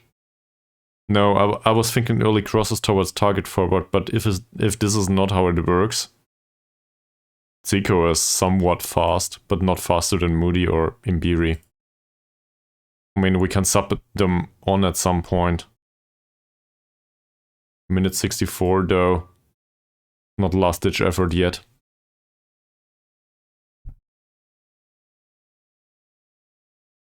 I have a hard time coming up with a solution here because the players do not have obvious weaknesses. The only weakness that I can think of is through the middle. Through the middle. Through the middle. We do underlap left. That's Isha. So that would be an idea.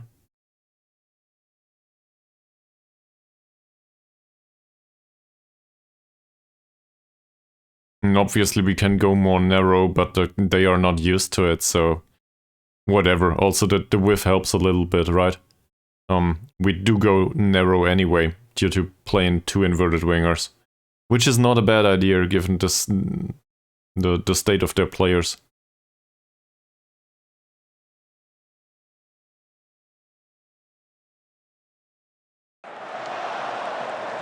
I'll go with this, maybe it helps. Moody loses the ball. Imbiri had so many... Oh, please tell me he doesn't score another one. Ardil. Argyles, maybe. Whatever. Yet another corner. Oh, and you will claim that one, right? Hidayat takes the corner. That's not too bad. Isha's header. What's this? Will somebody close this guy down? Apparently not. Second attempt. Somebody will, and no one claims the ball. Okay, let's encourage the team. The performance overall isn't that bad. It's just the bad finishing this time. And we have really good finishers in this squad. That's not bad. Oh.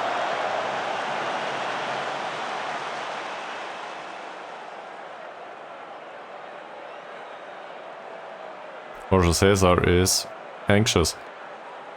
Why is he anxious? Why would you be anxious? What's this about?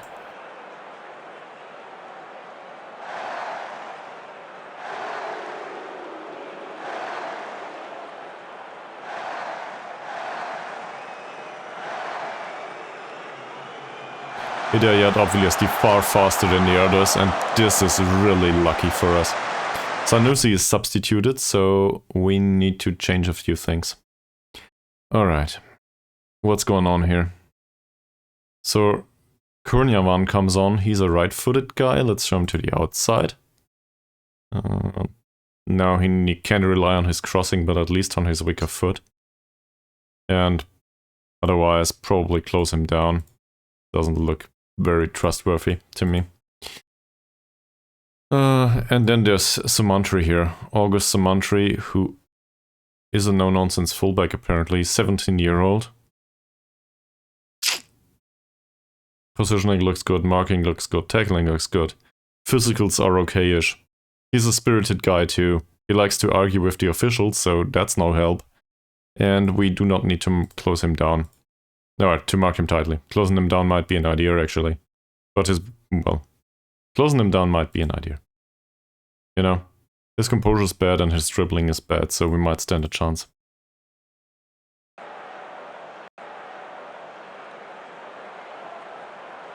None of our squad is really tired, but we do not create chances anymore. I will get rid of this and get rid of this to give him more creativity. We did have enough chances on the counter-attack, not like we didn't create, so... I have a problem going more attacking now. Moody's game was okay. I think I'll give Zico some time on the pitch here. Ooh, should he take more risks or less? Player's bad, passing's bad, vision's bad, less. Less passing risks, please, and less crossing for sure.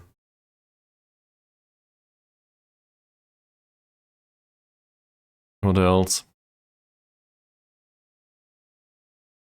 I guess Ari for Isha.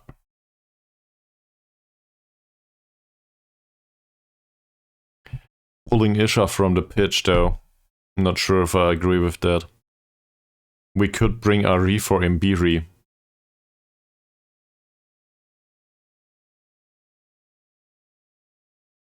Is Ari as fast as Mbiri? Yeah, somewhat. He brings some creativity along, I don't know. Alright, Mbiri goes off. Ari comes on.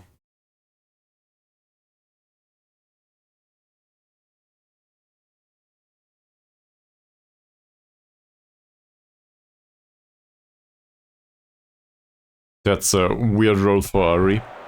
On the other hand, if it works, I'll be okay with it. If it doesn't, well, there's a yellow card for Tabuni. So let him ease off tackles a little bit. Don't want him to get banned. And nothing happens. Their central midfield is on yellow cards now. We'll sub the last player. Well, infantry certainly doesn't help. Abdullah What for? Malik has a shitty game, yeah, but that's about it. Same as Arianto, by the way. That's not unexpected given the pace of the opponents. How are they anyway? More or less fresh. We could try to compensate for Kornjavan's substitution. Bringing on Abdullah. Doesn't help much though.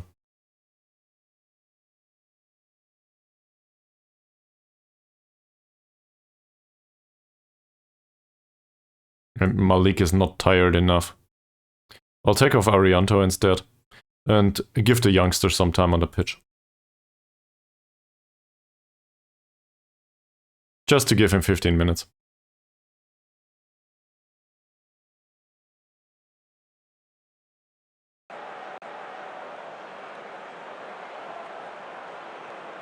Halim with a nice long ball. Molana probably for a corner. Yes, okay.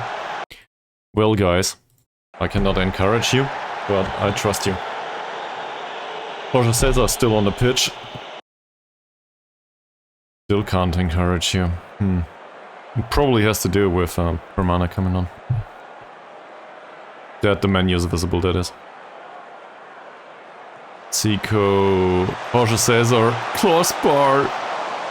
It hits the crossbar and deflects. Nugra again. Well, that's a shitty ball. So Kipto's long ball towards Jorge Cesar, who is offside. Afterwards you can tell me you should have gone more attacking, and I will clearly state, I don't know what you're talking about, we created a lot of chances. The attacking philosophy on its own doesn't do much, does it? Well, we can try for the last 10 minutes. Let me have a look at this again. If... This is not bad. If we go attacking all of a sudden, they are somewhat accomplished in the mentality, actually. Yeah. But we will not go very attacking. We are more or less fluid with positive. So let's go attacking.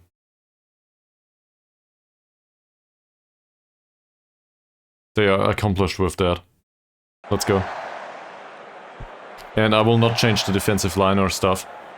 They are used to doing it that way. We basically just change the standard attitude of the players. We need to get a win now. Or, sorry, a goal. Jorge Cesar for Isha. Ari doesn't run for the ball. Ibiri would have done that. And obviously now we are destined to face counterattacks time and time again. Hopefully not the ones like this though. Well. Oh, that was dangerous. It's offside though. Good for us. 10 minutes to go. Encouraging or firing him up? He's anxious, so I guess we go with encouragement after all. It's an away game. Everybody's loving it, with the exception of Ari maybe, who struggles to meet the pace of the pitch. Yeah, pace of the match, not the pitch. He struggles on the pitch with the pace of the match though. Shoot on side, guys. Also hit early crosses for no reason whatsoever. I just want to create something. More creativity maybe? Should be somewhere around here. Be more expressive. Probably not the early crosses. Probably not this either. I just want him to create something. Jorge Cesar wins that. What? It's offside again. This is so undeserved as a result. Zico again, okay, so Kip. What the fuck? Isha's hurt. Ugh.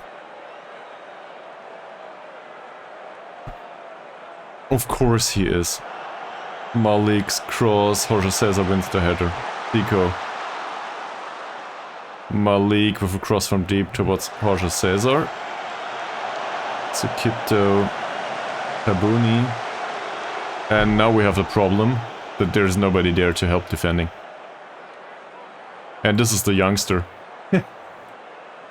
Intercepted by Haryanto though. Not bad. Tabuni. Ari... It's something? Hermana. It's a corner. Will Isha be available for the corner, please? A tight hamstring, okay. He'll make it. This is Isha. This is Isha. Please let Isha score a header. Come on. Malik. Well, he was in the area. Jorge Cesar wins the ball back. Isha. Tabuni. Oh, that could have been a bad tackle. Well, there could have been penalties. There could have been goals. We had the chances. Well intercepted by Halim this time. Romana again. Romana with a long ball. What are you doing, Ari? He could be a good runner. He just doesn't anticipate the balls, does he? Molana. That looks dangerous, could be offside. Apparently it isn't. Now we face a shot. It's just a long shot. Last chance. I will fire them up and they will probably hate it. Some of them do. Booking for Haryanto. Yolanda with a free kick that gets deflected. That's the game, more or less. Time's over.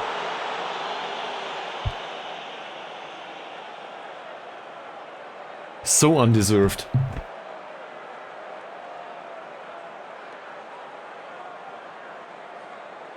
We had a few of those recently.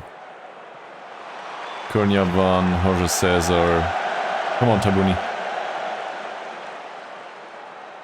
That's reasonable. Few seconds to go. Yeah, that's it. There was an injury break, was there? Ari... That would have been the right opportunity for some flair, and this is just bullshit. Oh.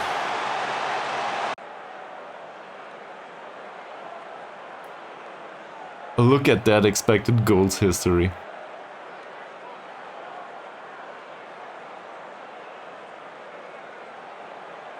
So who could have won the match?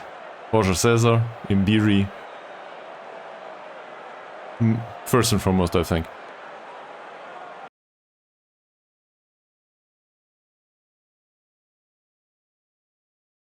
I think will be encouraging, right?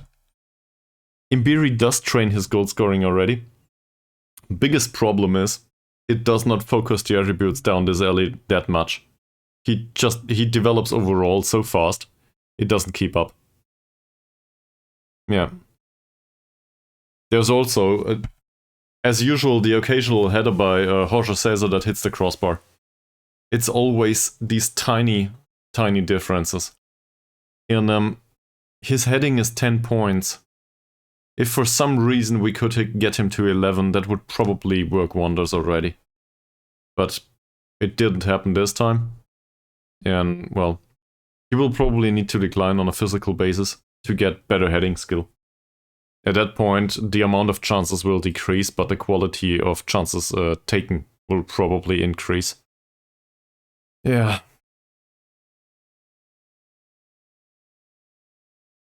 Will be nice with them. I'm not so happy with Isha's performance, but on the other hand, what can you do? So, 2 matches left. Tomorrow's not Monday. It's a free day in Germany, by the way, in case you didn't know. So, or it was. Day's over. Tomorrow there will be regular work, and we will probably do the next time on Friday. But let's get through this press conference first. Well.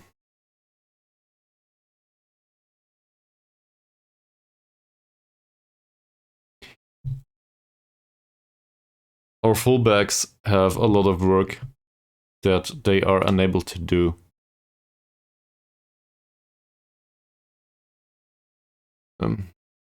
We had a few of the others.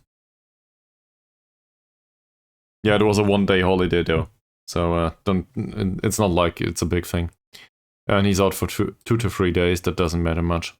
Will we go through the press conference too? Yeah, we will. No. Well, in a way, yes.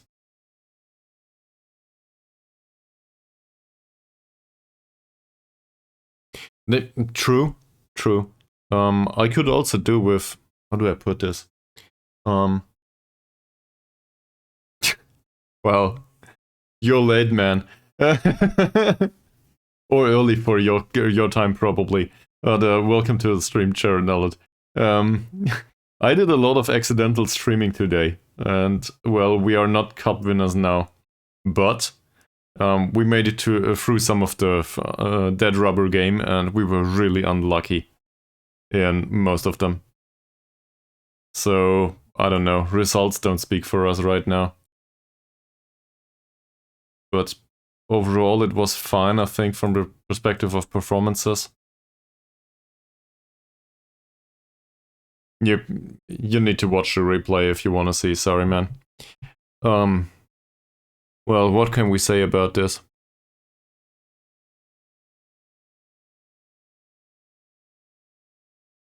We were a little unlucky with the result, I think that's true. No, he wasn't.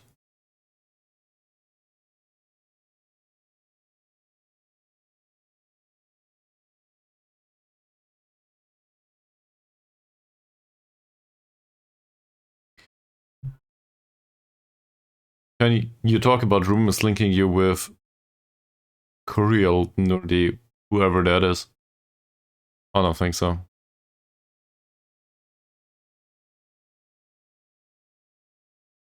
Yes. So, that's that match. We lost. Shit. Against the first in the league. But we had way more chances. And it was one error in defense by Halim. Just look at this. And 2 of these chances were given away after we went attacking. We were way better. That's undeserved. On the other hand, in this match,